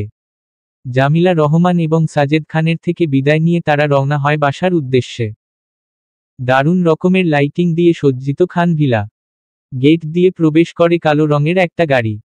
বাড়ির গ্যারেজে অতিথিদের গাড়ির আনাগোনা। জাইমা ঘোমটা রেখে গাড়ি থেকে নামে। ইশরাকের পেছনে পেছনে ভেতরে প্রবেশ করে। লিভিং রুম জুড়ে বর্ষর আড্ডা বসেছে। ইশরাকে খালামনি মামুনি কাজিনরা সবাই এসেছে। জাইমা বড়দের দেখে সালাম দেয়। রাজিয়া আহমেদ এগিয়ে আসেন। জাইমাকে সাথে নিয়ে গিয়ে নিজের আরেক বোন রায়হানা এবং ভাইয়ের বউ সুজানার সাথে পরিচয় করিয়ে দেন। মামাতো খালাতো ভাইবোনেরা ইশরাককে পেয়ে নিজেদের সাথে আড্ডায় বসিয়ে দিয়েছে। জাইমার সাথে ওদের টুকটাক হাই হ্যালো টাইপের কথাবার্তা হয়েছে। অস্থিরতা ক্লান্তির জন্য জাইমা রুমে চলে এসেছে। কাজিন আড্ডা সুন্দর আড্ডাগুলোর মধ্যে অন্যতম। আজকে ইরফান ইশরাত কেউই বাদ যায়নি সে আড্ডায়। দীর্ঘ সময়ের আড্ডা শেষে মামাতো ভাই সামির চেঁচিয়ে বলে, আই ফুপ্পি খাবার দাও। পেটের ইঁদুর মারা যাচ্ছে। আনা এবং রাজিয়া আহমেদ তখন খাবার দাবার টেবিলে গুছিয়ে রাখছেন। সামিরের কথায় রাজিয়া আহমেদ বলেন, উঠো আসো সবাই। আনা মা যাও জাইমাকে ডেকে নিয়ে আসো। তোমার দাদিকেও ডেকে দাও। তখন পোহা খোঁচা মেরে বলে, ভাবি সন্ধ্যা থেকে কত কাজ করলো। তাহলে বরং তুমি যাও। আনা কথাটা বলে পোহার চোয়াল শক্ত হয়ে আসে। ইশরা তো সায় দিয়ে বলে, তুই তো অবসর, তাহলে তুই যা, ভাবি একটু রেস্ট করুক। পোহা আশেপাশে তাকিয়ে বাকি ভাই বোনদের দেখে নেয়। সে জাইমাকে ডাকতে পারবে না। গতকাল এমনিতে ইশরাক তাকে শাসিয়েছে, এখন ওর বউকে ডাকতে যাবে? প্রশ্নই আসে না। পোহা উঠে উপরে যায়, রাহেলা খানকে ডেকে নিয়ে আসে। জাইমার দরজার সামনে উকি দেয়। ভেতরে সবটাই অন্ধকারে ডুবন্ত। জাইমা লাইট অফ করে শুয়েছিল। পোহা জোরে বলে, খাবার খেতে ডাকছে সবাই। আমি খাবো না। মুখ ভেঙচি কেটে চলে আসে পোহা। নিচে এসে চেয়ার টেনে বসতে বসতে বলে, খাবার খাবে না? ঘুমাচ্ছে দেখলাম। কি হয়েছে জাইমার? প্রশ্ন করেন রাহেলা খান। ইশরাক খেতে খেতে জবাব দেয়, নাশতা করে বেরিয়েছি আমরা। এই বিষয়ে আর কোন কথা হলো না। সবাই নিজেদের কথাবার্তায় ব্যস্ত হয়ে যায়। ইশরাকের সমবয়সী কাজিন মুস্কান, একটা ছেলে বেবি আছে। ইশরাকের সাথে মোটামুটি ফ্রি। খাবার শেষে জিজ্ঞেস করে, দিনকাল কেমন যাচ্ছে ভাইয়া? আলহামদুলিল্লাহ ভালো। তোমার হাজবেন্ড আসবে না? বিয়ের দিন আসবে বলল। অফিসে কাজের ব্যস্ততা। আচ্ছা। কথাটা বলে ইশরাক মুস্কানের ছেলে মিহানকে কোলে তুলে নিতে কেথা থেকে ইরা এসে কোমরে হাত রেখে নাকমুখ কুচকে শাসিয়ে বলে, এই মিজান নামু বলছি। আমার পাপা কতদিন আমায় কুলে নেয়নি, এখনই নামও বলছি। মিহান ইশরাকের গলা জড়িয়ে ধরে বলে, আমি আগে উঠেছি। মুস্কান ইরার দিকে তাকিয়ে বলে, তুমি আমার কাছে আসো। মিহান তো প্রতিদিন আসবে না, তুমি তো প্রতিদিন পাপাকে পাবা। এই মুচকান ফুপ্পি, তোমার ছেলেকে সরাও। পাপা ইরা বেবি গল্প শোনাবে। মেয়ের কথায় বাকিরা হেসে দেয়। ইশরাক হাত বাড়ায়। ইরা কোলে উঠে এসে ইশরাকের বা হাতে আগলে রাখা মিহানের চুল টেনে ধরেও। নাক মুখ কুচকে হিংসুটে মেয়ের মতো বলে, মিজান নামু বলছি। আমার পাপা কষ্ট পাচ্ছে। তুমি নামো ইডিয়ট গার্ল। আঙ্কেল আমায় আগে কোলে নিয়েছে। ইরা মুখ ভেঙে কেঁদে ওঠে। সবাই ওর কাহিনী দেখছে। ইশরাক দুজনকে নিয়ে সোফায় বসে। ইরা কাঁদতে কাঁদতে ইশরাকের টি-শার্টের সাথে মুখ হেসে রেখেছে। মিহান ওকে আরেকটু রাগিয়ে দিতে বলে, পচা মেয়ে কাঁদছে দেখো। ইরা ঠোঁট ভেঙে কাঁদতে কাঁদতে বলে, মিজান আমায় ইডিয়ট গার্ল বলেছে। ওকে আমার বিয়েতে রাখবো না। পাশ থেকে মুস্কান বলে, তোমার বিয়ে কবে? সামির ওদের কথাবার্তায় মজা পেয়ে বলে, তুমি কাকে বিয়ে করবে মাহিরা বেবি? ইরা হাত দিয়ে চোখ মুখ মুছে বলে, ফুপ্পির মতো আমিও বিয়ে করব। মিজানকে আমার বিয়েতে রাখবো না। মিহান কোল থেকে নেমে পাশে বসে যায়। ইশরাক মেয়েকে আগলে নিয়ে চোখের পানি মুছে কপালে চুমু একে বলে, এসব পচা কথা বলে না মা। পাপা মিজান আমাকে ইডিয়ট গার্ল বলেছে। ওকে বুকা দাও। সামির ইরাকে খুঁটিয়ে খুঁটিয়ে দেখে বলে, মাহিরা বেবি এত দুষ্ট হয়েছে কিভাবে? তুরিমি পুচা চামচ। আমি আমার নতুন বেবি তোমাকে দেখাবো না। খুব দ্রুত কথাগুলো বলেও। সবাই হাসছে ওর কথায়। ইরা কোলে বসে আঙুল নাচিয়ে বলে, আমার পাপার কুলে কেউ উঠবে না। ইরা আর তার বেবি উঠবে কোলে। পাপা শুধু আমাকে কোলে নিবে। সামির কিছুটা চেপে বসে ইরার দিকে ঝুঁকে বলে, তোমার পাপার বউ তো তোমার মতো কোলে ওঠে। তোমার পাপা পুচা বুঝেছ? ইশরাক গলা খাকারি দিয়ে সামিরের মাথায় পাট্টি মেরে বলে, আমার মেয়েকে তোমরাই খারাপ বানাচ্ছ। তোমার মুখে এই জীবনেও লাঘাম আসবে না ভাই। সামির হাসি থামিয়ে সবার দিকে তাকায়। ভাবলেশীন হয়ে জবাব দেয়, ভুল কি বলেছি? ইডিয়ট। ইরা কোল থেকে নেমে ওর আম্মুর কাছে চলে যায়। ইশরাক সবার সাথে টুকটাক কথা বলে রুমের দিকে অগ্রসর হতে গেলে স্বামীরও আড়মোড়া ভেঙে ওর পেছনে পেছনে হাঁটা ধরে। রাত অনেক হয়েছে, ঘুমোনো দরকার। ইশরাক যখন রুমে প্রবেশ করছিল তখন স্বামীর রসিকতা করে বলে, আমি কিন্তু ভুল বলিনি ভাই। হ্যাঁ তুমি বিয়েটা করো, এরপর বলার জন্য আমরাও তৈরি আছি। স্বামীর মাথা চুলকে বলে, ওই আরো কি মেয়ে দেখুন, আশেপাশে আছে, খুঁজলে পেয়ে যাবি। স্বামীর সহসায় বুঝে উঠে, চেতে ওঠে বলে, জীবনেও না। ইশরাক ঠোঁট কামড়ে হাসে। রুমে প্রবেশ করে দরজাটা লক করে দেয়।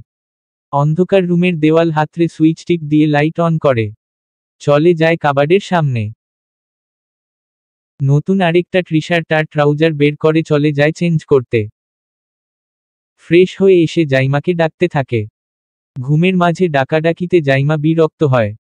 খ্যাঁকিয়ে বলে, ডাকছেন কেন? ড্রেস চেঞ্জ করো।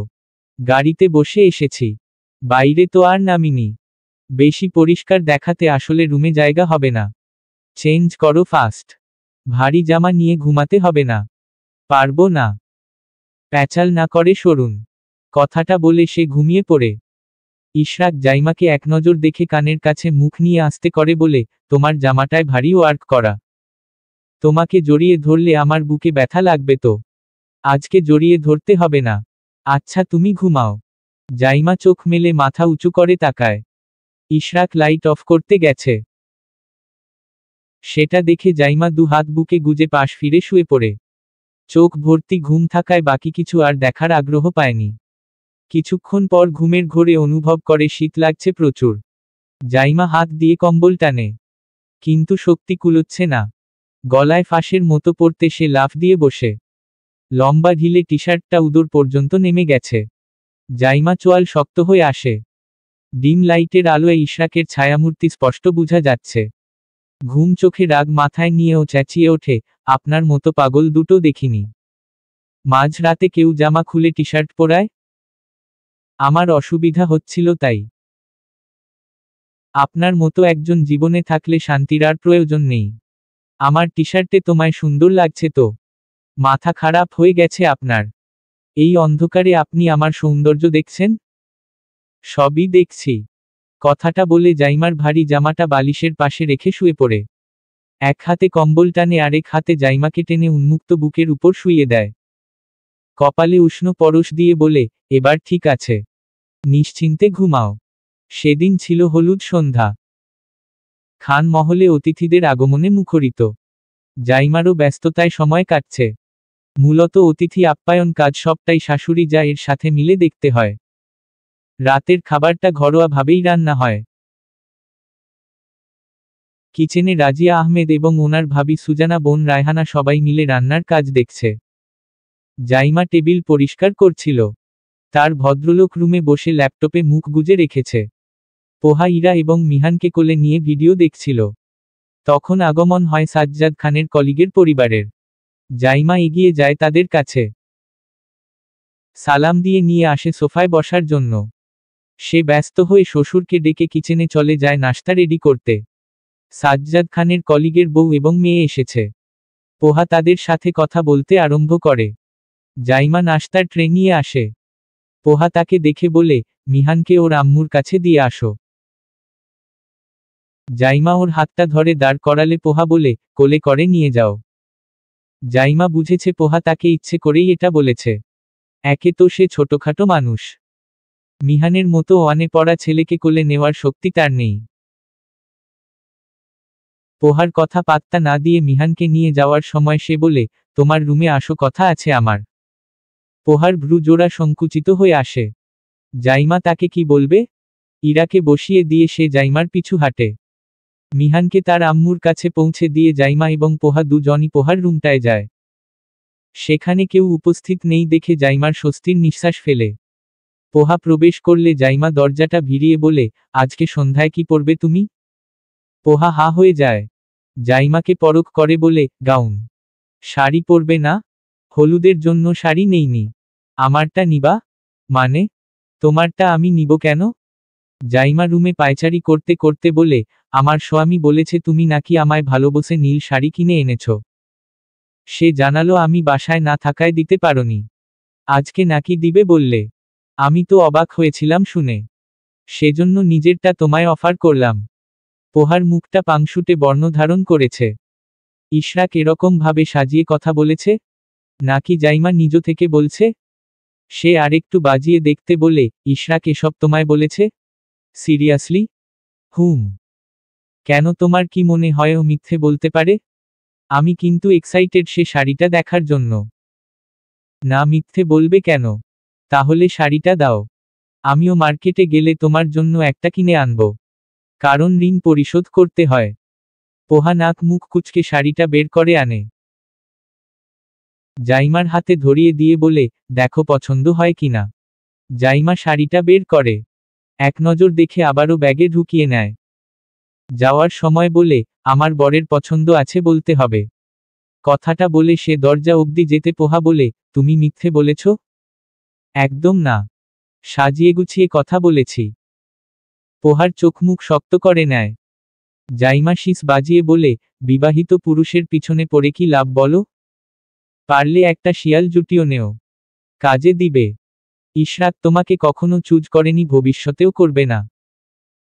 জাইমা মুখ সামলে কথা বলো। রেগো না প্লিজ। পারলে বিয়েটা করে নেও।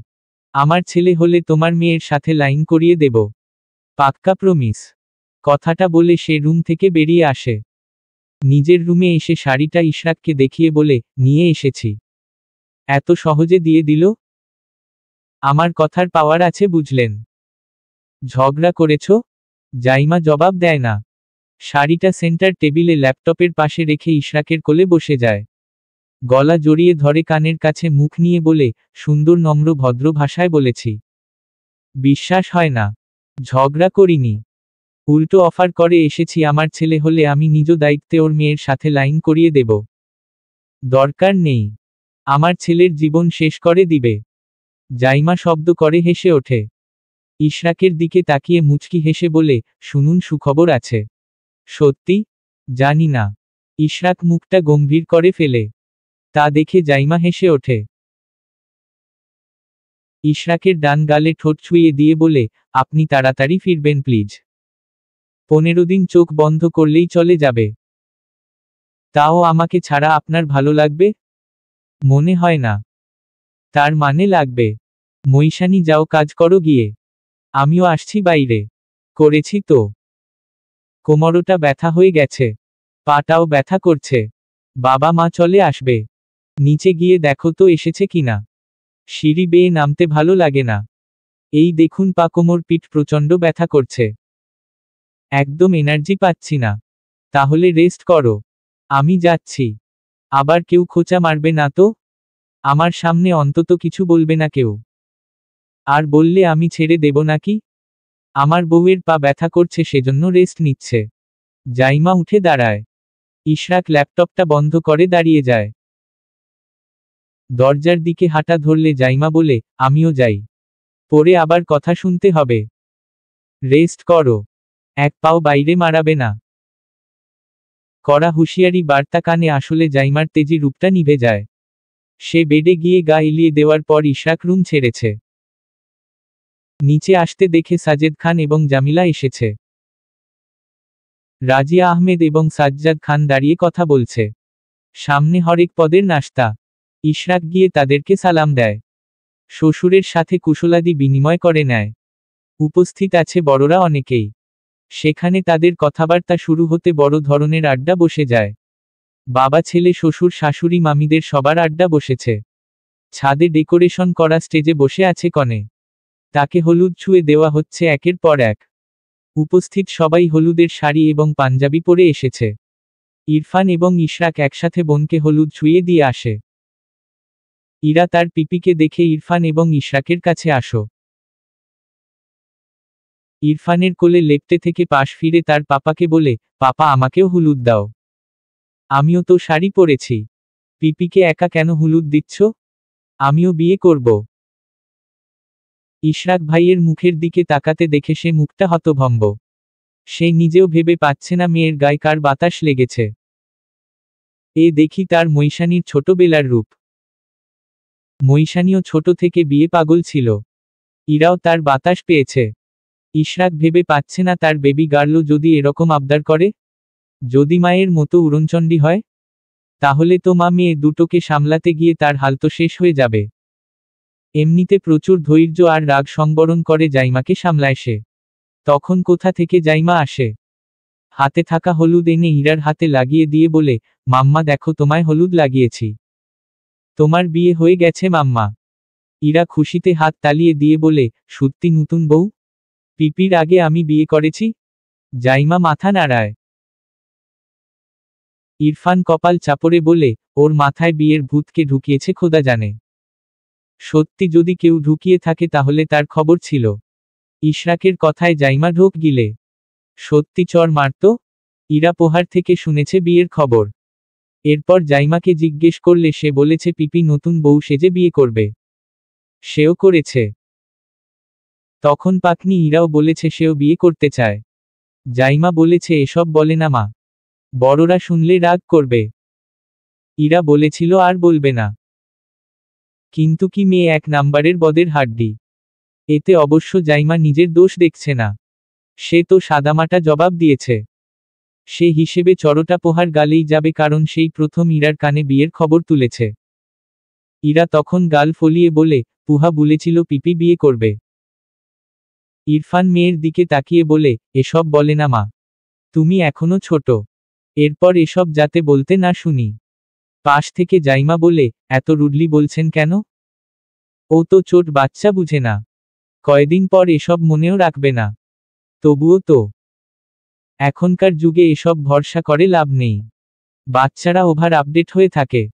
জাইমা আর কিছু বলল না। চলে যায় তার মা দাদির কাছে। তাদের সাথে কিছুক্ষণ বসে অনুষ্ঠান দেখে নিচে চলে আসে। রাত তখন 1:30 বাজে। জাইমা নাক মুখ কুচকে ফেলে। এত রাত অবধি হলুদ দিতে হয়? ওদের ঘুম আসে না? তার প্রচুর ঘুম আসছে। রুমে এসে জুয়েলারি খুলে মেকআপ তুলে নেয়। শুধু শাড়িটা চেঞ্জ করা বাকি। সে সময় ফোনের স্ক্রিনে মেসেজের শব্দ আর আলোতে জাইমা ফোন হাতে নেয়।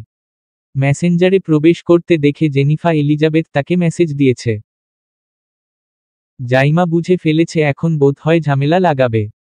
সে বুদ্ধিমতী মেয়ে আর কারোর কথা বিশ্বাস করে বরের থেকে দূরত্ব বাড়াবে না। যথারীতি মেসেজের একটা রিপ্লাই দিলে জেনিফা তাকে কল করে। জাইমা কল রিসিভ করলে ওপাশ থেকে কল সুমিষ্ট কণ্ঠে মেয়েটা বলে, তোমার সাথে কথা ছিল। জি শর্টকাট বলবেন। আমি জানি তুমি আমাকে চেনো। কি পরিচয় চেনো সেটা জানি না। আমি এটাও জানি তুমি ইশরাকের present wife. Wait present wife mean ওর আগেও ওয়াইফ ছিল এরকম বুঝাচ্ছেন? না থাকার কিছু নেই। হাস্যকর আপনার পুঁথিগল্প সব জানি। অযথা ব্লেইম দিতে আসবেন না। আমি বিশ্বাস করব না। ওয়াও, তোমার ব্রেইনটাও কিনে নিয়েছে দেখছি। ওর ভালো গুণ এই যে মানুষের ব্রেইন ওয়াশ ভালো করাতে পারে। অনেক কথা বলেছেন। শোন, ওর সাথে আমার দীর্ঘ একটা সময় কেটেছে পড়াশোনা ঘোরাঘুরিতে। তুমি এই জেনারেশনের হয়ে এতটুকু আঁচো করতে পারছো না? দীর্ঘ সময় কেটেছে মানে অনেক কিছুই হয়েছে। তো বিয়েটা করেননি কেন? জাইমার শক্তপোক্ত জবাব। জেনিফা বলে, এটাই পয়েন্ট। বিয়েটা কেন করিনি? লিভ ইনে বিয়েটা তখন ফ্যাক্ট ছিল না। ও বিডি গিয়েছে, এরপর শুনলাম বিয়েও করে নিয়েছে। আমি ভাবলাম কচিকাচা অবুঝ কোন মেয়ে পেয়েছে। মুখ সামলে কথা বলুন, জাইমা খ্যাপাটে কণ্ঠে বলে। ওপাশ থেকে জেনিফা হেসে বলে, অন্ধভক্তি ধ্বংসের লক্ষণ। যেমনটা আমার ক্ষেত্রে। কল রাখুন। ছবিগুলো দেখো। রেটা সুইমিং পুলের, ওটা আমরা ফ্রেন্ডস গ্রুপ মালয়েশিয়া ট্যুর দিয়েছিলাম। দেখো আমাদের দুজনের ছবিগুলো। একসাথে পাশাপাশি বসা যেটা, সেটা আমরা ডেটে গিয়েছিলাম। ক্লাবের গুলো বেশি পার্সোনাল তাই দিতে পারিনি। জাইমার রাগে শরীর জ্বলে উঠে। কলে রেখে দুটো ছবি দেখে। সুইমিং পুলের যেটা, ওটাতে জেনিফা স্লিভলেস কালো একটা জামা পরনে, মাথার উপর কালোল চশমা তোলা। হাসিমুখে সেলফি নিচ্ছে, তার কিছুটা পাশে ইশরাকের হাতে কোল্ড ড্রাঙ্কের গ্লাস। তবে তার দৃষ্টি অন্যদিকে। আরেকটা ছবি জেনিফা গালে হাত দিয়ে বসা, পেছনে ইশরাক কলে কথা বলছিল অন্যদিকে তাকিয়ে। জাইমার কাছে ছবিগুলো তেমন লাগেনি। ইশরাকের বলা কথাতে জেনিফার বক্তব্যে সবটাই কেমন নড়বড়ে। সে কলটা কেটে ফোন রেখে দেয়। ইশরাক ঘেমে রুমে প্রবেশ করেছে। পাঞ্জাবির উপর অংশ ভেজা। জাইমা তাকে দেখে চোখ সরিয়ে নেয়। ইশরাক পাঞ্জাবির গলার বোতাম খুলতে খুলতে বলে, বাবা মা চলে যাবেন, বাইরে আসো। জাইমা কথা না বলে বেরিয়ে আসে। ইশরাকও পেছনে দিয়ে আসে। অমক লড়ে বলা হয়েছে থাকার জন্য, কিন্তু ওনারা বাসায় ফিরবেন। থাকার মতো প্রস্তুতি নিয়ে আসেননি। জাইমা ইশরাককে বিদায় জানিয়ে বাকিদেরও বিদায় দিয়ে সাজেদ খান এবং জামিলা রহমান চলে যান। জাইমা রুমে ঢুকতে ঢুকতে বলে, ট্যুরে গিয়ে মেয়ে মানুষের সাথে ঢলাঢলি করেছেন সে কথা তো আমায় বলেননি। ইশরাক দরজাটা লক করে জাইমার দিকে সরু দৃষ্টি নিক্ষেপ করে। জবা দেয়, বাজে কথা। ঢলাঢলি কোন শব্দ? ফ্রেন্ডরা মিলে ট্যুর দিয়েছি। আপনার ফার্স্ট ওয়াইফ তো ছবি দেখালো। লিভ ইনে ছিলেন বাবা। মৈশানি তোমাকে সেদিন কি বলেছি? তাও খোঁচাচ্ছ? লিভ ইন হাস্যকর শোনাচ্ছে। ওই মেয়ে আমার হাতে দুটো চড় হলেও খাবে। আমাকে বিশ্বাস করতে সমস্যা হলে আমার ফ্রেন্ডদের সাথে যোগাযোগ করে নেও। আপনার জীবনে ঝামেলার শেষ নাই। সবই মেয়ে ঘটিত। আমার বিরাট ধৈর্য সেজন্য সহ্য করছি। আমিও। জাইমা চলে যায় সেখান থেকে। ইশরাক বেডে বসে নিজের ফোনটা হাতে নেয়। কল দেয় জেনিফার নাম্বারে। রিসিভ হলে ইশরাক কাটকাট গলায় বলে, তোমার মতো লেইন চরিত্রের মেয়ে আমি দেখিনি। যেসব ছবি আমার ওয়াইফকে দিয়েছ সেসব আমার জানার আড়ালে তোলা। তোমার বাবা অসুস্থ আর রিকোয়েস্ট করেছে সেজন্য, না হলে আমি কখনোই তোমার মুখও দেখতে চাইতাম না। তুমি নিজের দিকে তাকাও। বাবার মৃত্যুর সাথে লড়ছে আর তুমি জাপান বসে টাকা কামাচ্ছ। বাবার থেকে চাকরি বড় হয়ে গেছে তোমার? তোমার মতো বিষাক্ত ফ্রেন্ড কারোর জীবনে না আসুক। Shut up. আদ্রিয়ান আমাকে বলেছিল তুমি নাকি আমায় বিয়ে করবে, বাবার মায়ের মতামতের জন্য দেশে এসেছ। আমিও তো নেক্সট ফ্লাইটে আসতাম। তুমি নিমকহারামি করেছ। আমি তোমাকে এরকম কোন আশ্বাসই দেইনি। তাহলে তুমি অন্যের কথায় কেন বিশ্বাস করলে? যে বলেছে তাকে গিয়ে বিয়ে করো ফালতু। কথাটা বলে কল কেটে দেয় ও। জাইমা তোয়ালে দিয়ে মুখ মুছতে মুছতে রুমে আসে। ইশরাক চলে যায় ফ্রেশ হতে। জাইমা নিজের ফোনটা হাতে নেয়। জেনিফার মেসেজগুলো ভালো করে পড়ে ছবিগুলো সেভ দিয়ে রাখে। ইশরাক আসলে ফোনটা তার চোখের সামনে ধরা হয়। ইশরাক সেসব মেসেজ পড়ে রাগে গিজগিজ করতে করতে বলে, লেইন গার্ল, তুমি ওর মেসেজ দেখতে গিয়েছো কেন? মেসেজ দিলে কি করব? দেখবে না? তোমার ফোকাস আমার উপর রাখা উচিত। আমি আমার লাইফ, ওয়াইফ আর ফিউচার নিয়ে আছি। এসব ফালতু ব্যাপারে আমার ইন্টারেস্ট নেই। জাইমা জবাব দিল না। গায়ে কমফোর্টার টেনে দিতে দিতে বলে, বন্ধু নির্বাচনে সতর্ক কতটা জরুরি আমি কারোর মন পড়ে দেখিনি। সবচেয়ে বড় সমস্যা আমার এই চেহারা আর টাকা পয়সা, সাথে আপনার পার্সোনালিটি। অ্যালার্ম ঘড়ি আওয়াজটা কানের কাছে অবিরাম বেজে চলেছে। খুব রাত করে ঘুমানোর ফলে ঘুমটাও ঠিকঠাক পূরণ হয়নি ইশরাকের। কিন্তু জাইমা এক কাঠি উপর। হুট করে তার ঘুম হাওয়া হয়ে গেছে। রাতে দেরি করে ঘুমালেও সকাল সকাল তার ঘুম ভেঙে গেছে। আড়মোড়া ভেঙে টেবিলের উপরে থাকা অ্যালার্ম ঘড়িটা বন্ধ করে ও ইশরাকের দিকল নজর দেয়। ভদ্রলোক মাথার নিচে বা হাত রেখে তার দিকে মুখ করে শুয়ে আছে। জাইমা খুঁটিয়ে খুঁটিয়ে পরখ করে তাকে। কালো রেশমি চুলগুলো কপালের উপর মৃদু এলোমেলো। শার্টের বুকের দিকের বোতামগুলো খোলা থাকায় সেদিকে নজর যায় ওর। পরক্ষণে নজর ফিরিয়ে নিয়ে বেড থেকে নেমে যায়। ব্যালকনিতে এসে নিচের দিকে তাকায়। লোকের সমাগম কমেনি, বরং বাড়ছে। অতিথিদের হইচই কলরব গোটা মহল জুড়ে। জাইমা সেখানে কিছুক্ষণ দাঁড়িয়ে থেকে চলে যায় রুমে। নিচে আসার পরপরই রাজিয়া আহমেদ তাকে ডেকে কিচেনে আনে। ফল কাটতে দেওয়া হয়। ওপাশে আনা ব্লেন্ডে জুস বানাচ্ছে। জাইমা ছুরি দিয়ে একটার পর একটা আপেল বেদেনা সাথে আরো কিছু ফল কাটছিল। আনায়ার সাথেও টুকটাক কথা বলছিল। অসাবধানতায় ডান হাতের 3টে আঙুল ধারালো ছুরির সংস্পর্শে কেটে চামড়া প্রায় দুভাগ। হাত কেটে গেলেও জাইমা কোন বোধ পাচ্ছে না। রক্তে জায়গাটা মাখো হয়ে গেলেও ছুরিটা রেখে হাতটা ধুয়ে নেয়। আনা হা হয়ে তাকিয়ে আছে। জাইমা হাত ধোয়ার পরেও দেখছে রক্ত বন্ধ হচ্ছে না। আনা মৃদু আফসোস করে বলে, তোমার ব্যথা লাগেনি? এদিকে আসো, হাতে ঔষধ লাগিয়ে দিই। রাজিয়া আহমেদ জিজ্ঞেস করেন, কি হয়েছে? আঙুল কেটে গেছে। ওনার মুখটা নিমিষেই কালো হয়ে আসে। জাইমা ঠিক বুঝতে পারেনি তার হাত কাটা এই অন্ধকারের হাতছানি নাকি তার কাজের করুণ দশার জন্য। আনা তারা দিলে জাইমা হাত চেপে রেখে বলে, কিছু হবে না, আপনি ফলগুলো একটু গুছিয়ে নিন। আমি জুস দিয়ে রুমে যাচ্ছি। জাইমার কথায় রাজিয়া আহমেদ তেতে বলেন, তোমাকে কাজ করতে না দেওয়াটাই উচিত আমার। কোন কাজই ঠিকঠাক করো না, উল্টো নিজের ক্ষতি। জাইমা জবাব দিল না। ছুরি দিয়ে কাটাকুটি করার অভ্যেস তার নেই। বাপের বাড়িতে কোন কাজবাজ করারও রেকর্ড নেই। তবে এই না যে একবারে পারে না কিছু। সূক্ষ্ম দীর্ঘ শ্বাস ফেলেও বা হাতে জুসের বোতল নিয়ে বেরিয়ে আসে। আনা নির্বিকার দৃষ্টিতে সবটা দেখেছে। রাজিয়া আহমেদ মুখটা থমথমে করে বলেন, একটা কাজও ঠিকঠাক পারে না। মা সারাদিন স্কুলে দৌড়েছে, মেয়ের দিকে খেয়াল রাখেনি। পরের ঘরে যে দিতে হবে সেটাও ভাবেনি। ভাগ্যিস আমার ছেলের মতো ধৈর্যশীল মানুষ পেয়েছে, না হলে কপালে 3 বেলা লাথি ছিল। করতে করতে শিখে যাবে। কেউই শুরুতে সবটা পারফেক্ট করে পারে না। এটা তো একটা অ্যাক্সিডেন্ট। তুমি চুপ থাকো। সকালবেলা মেজাজটাই খারাপ করে দিয়েছে। ওকে বলো নাস্তাটা যেন খেয়ে নেয়। জাইমা পার্পল রঙের বোতলটা হাতে নিয়ে চলে আসে টেবিলের কাছে। তার মামাশ্বশুর বাড়ি, খালা শাশুড়িদের অতিথি আপ্যায়ন করতে সে কি তোড়জোড়। জাইমা জুসের বোতলটা রেখে দাঁড়িয়ে যায়। মিহান তখন ডেকে বলে, মামনি জুস দাও। জাইমা তাকে গ্লাসে জুস ঢেলে দেয়। ইরা এসে জাইমার হাত টেনে ধরে বলে, এই নতুন বউ, তুমি ওকে জুস দিয়েছ কেন? পাপার কাছে বলবো আমি। মিচান ব্যাড বয়। তখন মিহান জুসের গ্লাসে চুমুক দিতে দিতে বলে, ইডিয়ট গার্ল, আবারও এসেছ? ইরা কোমরে হাত রেখে নাক ফোলায়। জাইমা ওদের কাণ্ডে হেসে দেয়। উপস্থিত সবাই হাসে।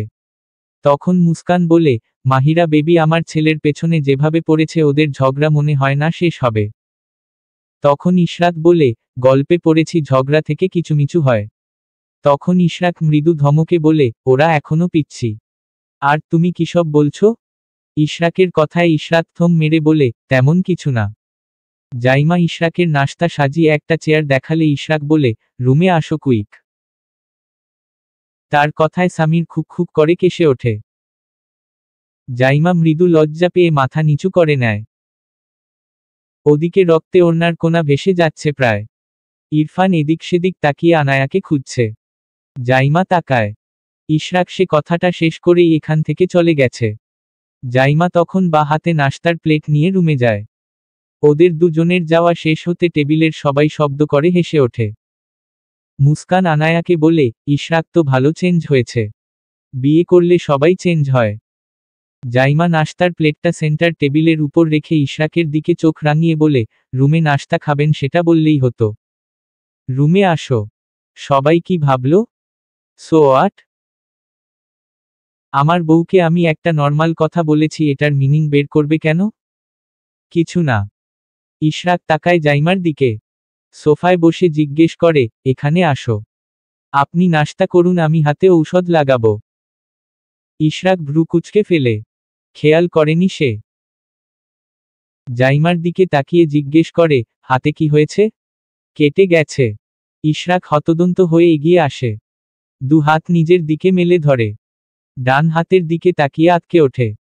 জাইমাকে ধমকে বলে, তুমি মানুষ নাকি অন্য কিছু? আমি হাতে বোধ পাচ্ছি না। ইশরাক চোখ রাঙানি দেয়। খ্যাঁকিয়ে ওঠে বলে, আমারটা বাদ দেই, নিজের খেয়ালটাও ঠিক মতো রাখতে পারো না? আমি কি ইচ্ছে করে হাত কেটেছি? প্রশ্ন করো না। আমার রাগ হচ্ছে। পারো না তাহলে ছুরি হাতে নেও কেন? কাজ তো কাজই। ইশরাক রাগে আর জবাব দিল না।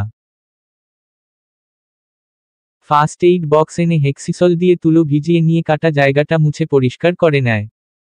মলম লাগিয়ে দিয়ে ওঠে দাঁড়ায়। রুম জুড়ে কয়েকবার পায়চারি করে, জাইমার দিকে গম্ভীর চোখে তাকায়।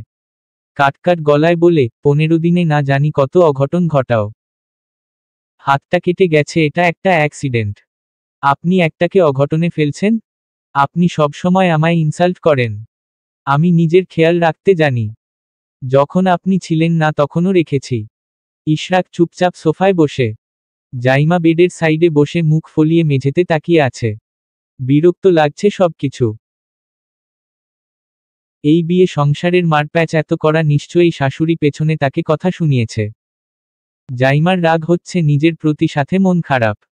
কেন একটা কাজও তাকে দিয়ে ঠিক মতো হয় না? সে কি এতটাই অপদার্থ? ইশরাক গলা খাকারি দিলে জাইমা তার দিকে তাকায়, চোখে মুখে উপচে পড়া বিরক্তির রেশ কমানোর চেষ্টা করছে ও। ইশরাক বুঝেছে জাইমা ডিস্টার্ব। মুড খারাপ হয়ে গেছে। মেয়ে মানুষের এই যা মিনিটে মিনিটে মুড সুইং হয়। জাইমা উঠে যায়। উদ্দেশ্য নিচে যাবে নিজের নাস্তার জন্য। তখন ইশরাক বলে, আমি তোমাকে ডেকে এনেছি এই জন্য যাতে অন্য কেউ ডাক না দেয়। তুমি আমার কথা না শুনে চলে যাচ্ছ? কি কথা বলুন? শুনছি আমি। এখানে আসো। কথাটা বলে নিজের পাশের সিটটা দেখিয়ে দেয়। জাইমা ভদ্র মেয়ের মতো এগিয়ে যায়। ইশরাক তাকে পাশে বসিয়ে জিজ্ঞেস করে, নাশতা করনি? সুযোগ পাইনি। এখন নাশতা শেষ করো। আপনার জন্য এনেছি। আমি পরে খাবো। তুমি খেয়ে রেস্ট করো। জাইমা হতভম্ব হয়ে তাকায়। ইশরাক সেদিকে না তাকিয়ে সামনে তাকায়। আর চোখে জাইমাকে দেখে বলে, ফাস্ট স্টার্ট। জাইমা পরোটা ছিঁড়তে গেলে ইশরাক তার কাটা হাতের দিকে তাকায়। নিজে যত্ন করে জাইমার সকালের নাশতাটা খাইয়ে দিতে আরম্ভ করে। জাইমা খেতে পারেনি বেশি। একটা পরোটা কোনোরকম খেয়ে জুসে চুমুক দিয়ে উঠে যায়। ইশরাক ধমক দিতে গেলে জাইমা বলে, আমি আর খেতে পারবো না। ভালো লাগছে না। বাকিটা আপনি খেয়ে নিন। তোমার হয়েছে কি? জানি না আমি। বুঝতে পারছি না আমার কি হয়েছে। ইশরাক ভ্রু কুঁচকে জাইমাকে উপর নিচ পরখ করে বলে, তুমি অসুস্থ? না কই। শুধু খেতে পারি না। ঘুম হয় না। দুশ্চিন্তা করছো? কি নিয়ে? মুখটা গম্ভীর হয়ে আসে ইশরাকের। ও নাশতা খেতে বসে কিছু ভাবল। জাইমা রুম গুছিয়ে বিছানায় গা এলিয়ে দেয়। রাতের ঘুমটা যেন এই মুহূর্তে তাকে তাড়া দিচ্ছে। গা লাগানোর পর কখন যে চোখ লেগে এসেছে ও টের পায়নি। বর যাত্রী আসবে ভাব। বাড়ির মেয়েরা সব সুন্দর করে সেজেগুজে গেট ধরেছে। অতিথি এসে পড়েছে। হইচইয়ে মুখরিত পরিবেশে প্রতিটা মানুষের বাহ্যিক রূপ দামি পোশাকে আবৃত। জাইমা আর আনা একই রকম 2 কালারের শাড়ি পরেছে। জাইমা সেজেগুজে তার মা বাবার সাথেই লেপ্টে আছে। বর যাত্রীকে সাদরে গ্রহণ করা হয়। বিয়ের পর্ব শেষ করে তারা খাবারের দিকে চলে যায়। বিয়ে বাড়ির খাবারের ঘ্রাণ জাইমার কাছে তিক্ত লাগছে। মনে হচ্ছে এক্ষুনি বমি করে সব ঢেলে দিবে। ভাবিদের সাথে তাকে খেতে ডাকা হলে অদ্ভুত গন্ধ আর কাটা হাতের জন্য সেদিকে আগাতে পারেনিও। ইশরাক এবং ইরফান শবদ দেখাশোনার চক্করে ঘেমে নেমে একাকার।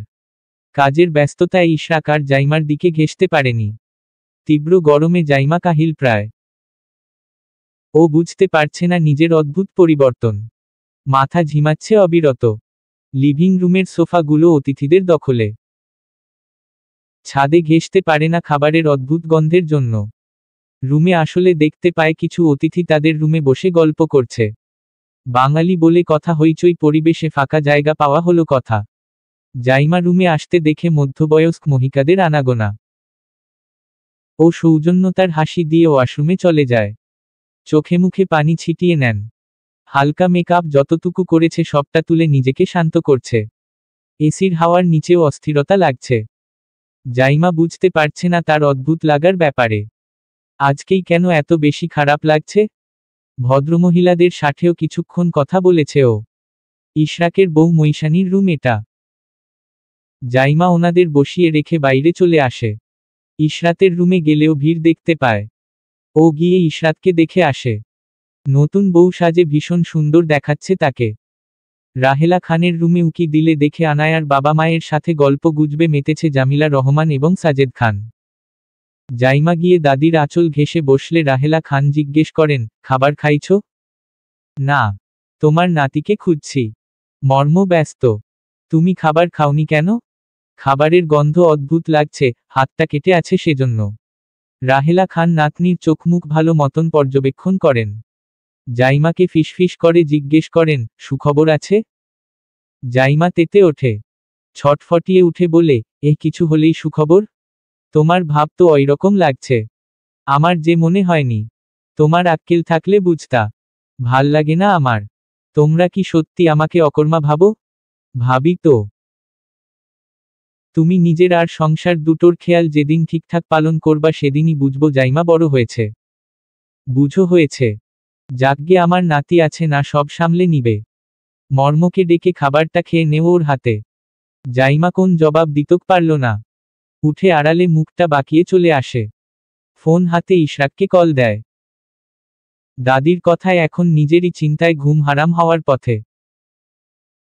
এত তাড়াতাড়ি বাচ্চা কাচ্চা নেওয়াতে জাইমা নেই। সে নিজেই তো এখনো বলদি। বাচ্চা পালার বয়স হইছে? মাঝ দিয়ে বেচারা জামাইয়ের জীবন ধ্বংস হবে। কল রিসিভ হলে জাইমা বলে, আমার ক্ষুধা লাগছে। অদ্ভুত, ছাদে আসো কুইক।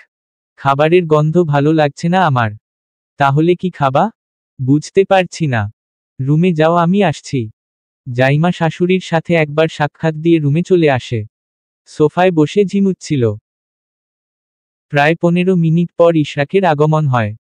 মেরুন রঙের পাঞ্জাবি গায়ে জড়ানো সুদর্শন পুরুষকে চোখে পড়তে জাইমা একটু বেশিই তাকায়।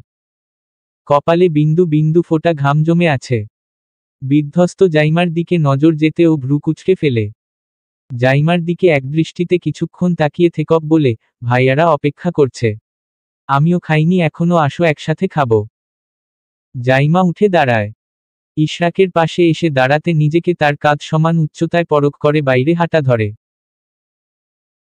ইশরাক পেছনে দিয়ে আসতে আসতে বলে, সাজ মুছে ফেলেছ?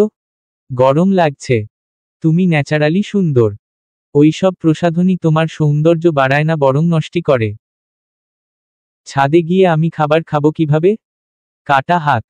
আমি খাইয়ে দেব। এহহ সবার সামনে? ইশরাক পাশে হেঁটে আসা জাইমার দিকে তাকায়। কিছুক্ষণ চুপ থেকে বলে, ব্যাপার না। জাইমা বিষম খায়। ইশরাক ওর হাতটা নিজের হাতের মুঠোয় নিয়ে এগিয়ে যায় সিঁড়ির দিকে। জাইমা ছাদে এসে দাঁড়ায়। এবার মনে হচ্ছে এখানেই সে অজ্ঞান হয়ে যাবে। ইশরাকের হাতটা আরেকটু চেপে ধরে বলে, খাবারের গন্ধ আমার সহ্য হচ্ছে না। সুখবর আছে? জানি না। জাইমা উজবুক চাহনিতে তাকায় আশেপাশে। ইশরাক তাকে টেনে সাইডের একটা টেবিলে বসিয়ে দেয়, এখানে সহসা কারোর নজর আসবে না। আর আসলেও কি ইশরাক সেসব নিয়ে ভাবে না? জাইমার জন্য খাবার নেয়। পোলাও মাখিয়ে মুখে পুরে দিকে জাইমা সেটা গ্রহণ করে। ইশরাকের হাতে কয়েক লোকমা খেয়ে না করে দেয়।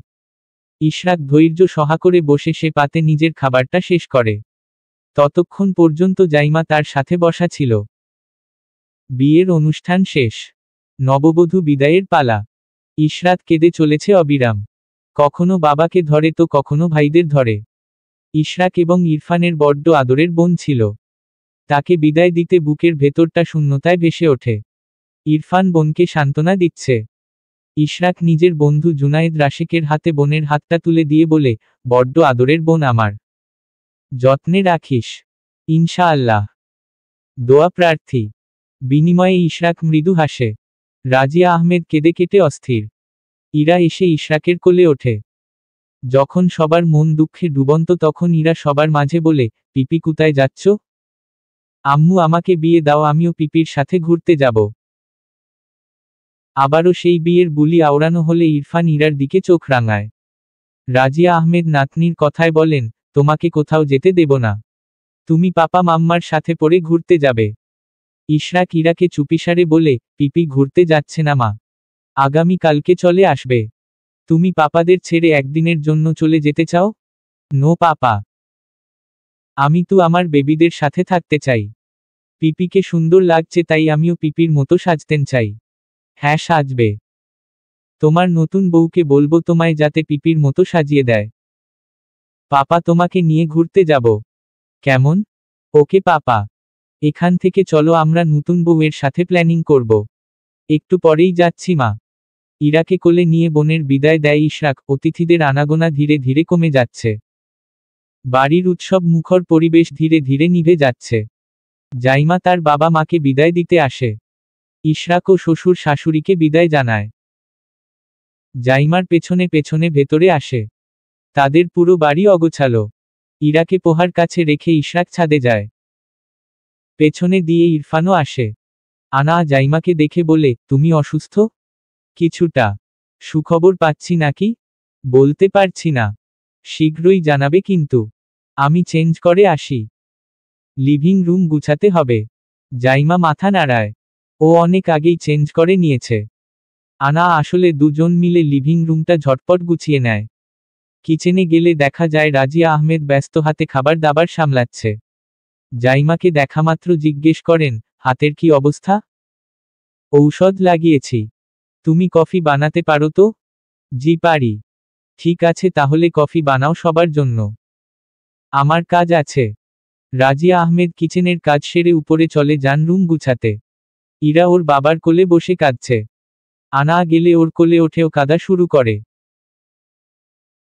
জিজ্ঞেস করলে বলা হয়, মিহান কখন নাকি ওকে মুখ ভেঙচি কেটেছে। খুব সাংঘাতিক ব্যাপারস্যপার। ইশরাক এসেছে বউয়ের খোঁজে। আসতেই ইরা এক গাদা নালিশ খুলে বসে মিহানের নামে। মুস্কানের কাছেও বিচার বসিয়েছে ও। ওর এই বিচার নিয়ে হাসাহাসি হচ্ছে সবার মাঝেই। আসার সময় ইশরাক জানিয়েছে, মিহান ইরাকে সরি না বললে ডোডোর দৌড় খাওয়াবে। মেয়ে এতেই খুশিতে বাক বাকুম। আনা কপাল চাপড়ে মেয়েকে নিয়ে রুমে চলে যায়। এখনই মেয়ে যে পরিমাণ ঢঙ্গি বড় হলে কি হবে খোদা ভালো জানে। ইশরাক কিচেনে এসে দেখে তার অসুস্থ বউ ঘেমে ঘেমে কফি বানাচ্ছে। ইশরাক কিছু বলতে গিয়েও বলতে পারল না। মেয়েদের শ্বশুর বাড়িতে কাজ করতে হয়, এটা একটা নিয়ম। কিন্তু অসুস্থ জাইমাকে কাজ করতে দেখলে ওর বুকে ব্যথা হয়। কিন্তু এই মেয়ে যা অকর্মা, কাজ করা প্রয়োজন আছে। ইশরাক নিজের ভাবনা সরিয়ে জাইমার পাশে এসে দাঁড়ায়। গোসল দিয়ে এসেছে, কিচেনে আসার পর গরম যেন তরতর করে বেড়ে চলেছে।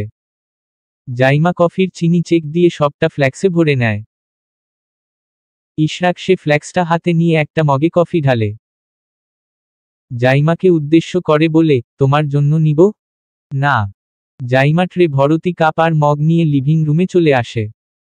পেছনে দিয়ে ইশরাক ফ্লাক্স হাতে, আসলে সামির ঠাট্টা করে বলে, ভাবি কফি বানিয়েছেন নাকি ইশরাক? ইশরাক কফিতে চুমুক শেষে বলে, আমি মাত্রই এসেছি। জাইমা কফি সার্ভ করে দেয়। হুট করে আবারও শরীরটা খারাপ লাগছে ওর। মুহূর্তে মুহূর্তে শরীরের এমন পরিবর্তন জাইমার কাছে ভালো ঠেকেছে না। এখন তো সমস্ত শরীর অসাড় হয়ে আসার মতো ব্যথা করছে। হাতের কাজগুলো সেরে ও রুমে চলে আসে। বিছানায় গা এলিয়ে দিয়ে চোখটা বন্ধ করে নেয়। মুহূর্তে ছটফট করে ওঠে। কেমন অশান্তি অনুভব হচ্ছে। কিচ্ছুই ভালো ঠেকেছে না। ইশরাক যেহেতু আড্ডায় বসেছে, সহসায় নড়বে না। জাইমা ফোন হাতে ইশরাককে কল দেয়। রিং হলে কেটে যায়। জাইমা ফোন রেখে স্থির হয়ে দাঁড়ায়। বড্ড অশান্তি লাগছে তার কাছে। ইশরাক রুমে আসলে বেডের সাথে আধশোয়া হয়ে বসে থাকা জাইমার ক্লান্ত মুখটা দেখতে পায়। রুমের দরজাটা লক করে ও এগিয়ে আসে। জিজ্ঞেস করে, বেশি খারাপ লাগছে? জাইমা শুধু উপর নিচ মাথা দুলায়। ইশরাক রুমের লাইটটা অফ করে দেয়। টেবিল ল্যাম্পটা জ্বালিয়ে জাইমার পাশে বসে ওকে নিজের বাহুবন্ধনও আবদ্ধ করে, চুলে বিলি কেটে দিয়ে বলে, বলো কেমন ফিল হচ্ছে? অশান্তি লাগছে সবকিছু। আর দাদি বলেছে আমার অবস্থা নাকি ভালো না। কি রকম? আমার মনে হচ্ছে দাদির কথা সত্যি। দাদিন কি বলেছে? মানে আমি মা হব, আপনি বাবা। বৌভাত অনুষ্ঠান শেষে জাইমা তার বাবা মায়ের সাথে চলে গেছে বাসায়। ইশরাক একাই ফিরেছে খানমহলে। আগামীকাল সন্ধ্যায় ওর ফ্লাইট। জাইমাকে বলেছে সকালে ডক্টর দেখিয়ে যাওয়ার সময় দিয়ে যাবে। সে মানেনি, আগে আগে চলে গেছে। চোখে মুখে ক্লান্তি আর গম্ভীরতা নিয়ে ইশরাক রুমে প্রবেশ করে। গুছানো রুমের চারপাশে নজর বুলিয়ে শটান হয়ে সোফায় বসে পড়ে। ডান হাতে কপাল স্লাইড করে গভীর চিন্তায় মগ্ন হয়ে পড়ে। জাইমার শরীরের অবস্থা বলে দিচ্ছে ও প্রেগন্যান্ট। প্রেগন্যান্সির জার্নি সামনে, আবার ইয়ার ফাইনাল আসছে। জাইমা যে ফাঁকিবাজ, সবটাই তো জলে যাবে। সব হিসেব ছকে কষে গোসল সেরে রুমে আসে ইশরাক। কাবার থেকে নিজের জামাকাপড়, প্রয়োজনীয় জিনিসপত্র সবই ব্যাগে প্যাক করে নিচ্ছে। ভেতরে ভেতরে পুড়ছে অনেকটাই। এই যে 15 দিনের দূরত্ব। তার উপর বউ চলে গেল তিরিং বিরিং নেচে। একটা চুমুও খেতে দিল না। সে কষ্ট বুকে জমিয়ে ব্যালকনিতে চলে আসে। ফোন হাতে কল দেয় জাইমাকে। অনেকক্ষণ অপেক্ষা করিয়ে কল রিসিভ করে জাইমা। ইশরাক গমগমে গলায় জিজ্ঞেস করে, কল তুলতে এত সময় লাগে? সাইলেন্ট ছিল। ভালো লাগছে না। আমি বলেছিল আমার রাতটা অন্তত থাকো, আগামীকাল ডক্টরের কাছে নিয়ে যাব। আমি দাদিকে নিয়ে চলে যাব। অযথা চিন্তা করবেন না। আমি আসব। জাইমা বিষম খায়। মৃদু কেশে জবাব দেয়, রাতে? আজকে থেকে প্র্যাকটিস শুরু করুন না। তোমাকে সাথে নেওয়া উচিত ছিল। না থাক, যেতে চাই না। আপনার রানী এলিজাবেথ আবার কষ্ট পাবে। মৈশানী? জি হ্যাঁ, জানি তো আমি মৈশানী। আর কি? আমি না আসা অবধি ভার্সিটি যেতে হবে না। 100 বার যাব। তোত্তারামি করছো? আপনি ওখানে এলিজাবেথ নিয়ে ঘুরবেন, আমি আপনার বাচ্চা পেটে নিয়ে ভার্সিটি ঘুরব। সমস্যা কোথায়? না ঘুরতে হবে না। যেতে হবে না ভার্সিটি। কেন কেন? আমার তো কেউ নেই। গেলে কি হবে? শকুনের নজর পড়তে কতক্ষণ? বেশি বাড়াবাড়ি করবে না, বুঝেছ? বুঝেছি। হাত শুকিয়েছে? রাতের খাবার খেতে পারবে তো? মনে হচ্ছে আপনি আমাকে বুঝাতে চাচ্ছেন আপনার শূন্যতা। সমস্যা নেই, আমি আমার কাজ করে নিতে পারব। মৈশানি, আমি আসি। ওপাশটা নীরবতার দেওয়ালে আটকা পড়ে গেছে। ইশরাকও চুপ। জাইমা নিজের মৌনতার রেশ কাটিয়ে বলে, আসুন তাহলে। এপাশে ইশরাক মৃদু হাসে। ফোনটা কানে ধরে রেখে বলে, কল কাটবে না, কথা বলো। আমি শুনছি। সাবধানে আসবেন। তাড়াহুড়োর কিছু নেই। ইশরাক গাড়ির চাবিটা নিয়ে রুম থেকে বেরোয়। নিচে আসতে দেখে সবদি একজোটে কথা বলছে। ইশরাককে কলে কথা বলে বেরুতে দেখে সামির ঠাট্টা করে বলে, ভাইয়া মনে হয় শ্বশুর বাড়ি যাচ্ছে। পাশ থেকে মুস্কান জিজ্ঞেস করে, ইশরাক কি সত্যি ভাবিদের বাসায় যাচ্ছ? তাদের কথায় ইশরাক ফোনটা সরায়। সবাইকে এক নজর দেখে বলে, মৈশানি অসুস্থ, সেজন্য যাচ্ছি। কথাটা বলে আর দেরি করেনিও। পোহা ইশরাকের যাওয়ার দিকল এক ধানে তাকিয়ে রয়। ইশরাকের মামি আনায়াকে জিজ্ঞেস করে, মৈশানি প্রেগন্যান্ট? আনা জবাব দেয়, ভাইয়া ভালো বলতে পারবে।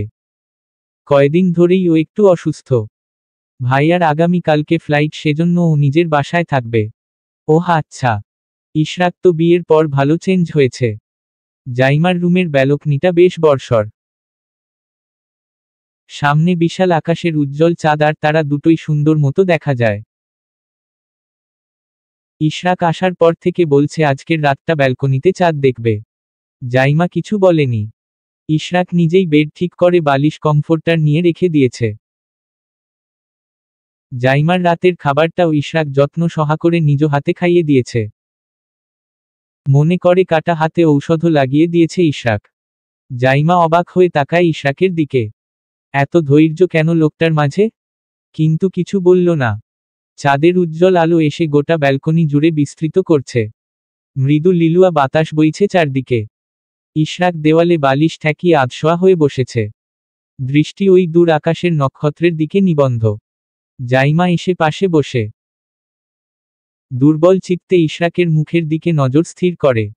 আনমনা হয়ে বলে, আপনার এত ধৈর্য? কেন? আচ্ছা, আপনার প্রশংসা করি। জাইমার কথায় ইশরাক নিঃশব্দে হাসে। জাইমা তাকায় সে হাসির দিকে, নিজেও অজান্তে মৃদু হেসে ইশরাকের বুকে মাথা রাখে।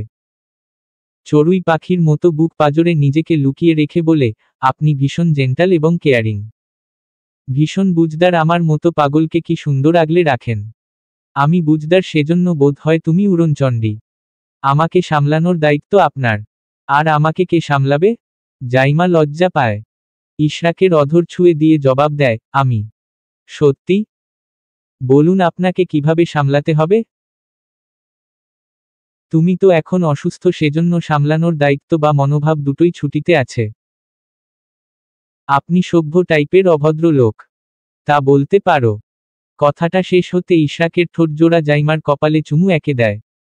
ওর শক্তপোক্ত পুরুষালী হাতের স্পর্শ যায় নিচ উদরে। ঘাড়ে তপ্ত স্পর্শ দিয়ে বলে, আমার অস্তিত্ব খুঁজে পেয়েছি তোমার মাঝে। Baby girl or baby boy? Of course baby girl. যদি ছেলে হয়? আমাদের বেবি গার্ল হবে। মিলিয়ে নিও। আচ্ছা, মিলাব 9 মাস পর। ইশরাক মৃদু গম্ভীর স্বরে বলে, মৈশানি তুমি খুশি তো? খুশি। 100বার খুশি। আমি খুশি হব না কেন? আপনি খুশি নন?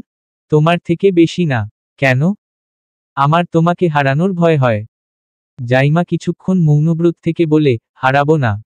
আপনার মৈশানি আপনাকে ছাড়া কোথাও যেতে পারে না। ইশরাক জবাব দেয় না। জাইমাকে নিজের বুকের সাথে জড়িয়ে রেখে বলে, শুনছো? তুমি আমার বুক পাজরে লেপ্টে থাকা গোটা একটা হৃৎপিণ্ড। আর আপনি আমার জীবনের অগোছালো শব্দ। যার অশব্দতা আমার অস্তিত্ব, আর গোছালো শব্দটায় আপনার অস্তিত্ব। সকালের নাশতা সেরে এসে কিটটা হাতে নিতে জাইমার মুখের শব্দ হারিয়ে গেছে।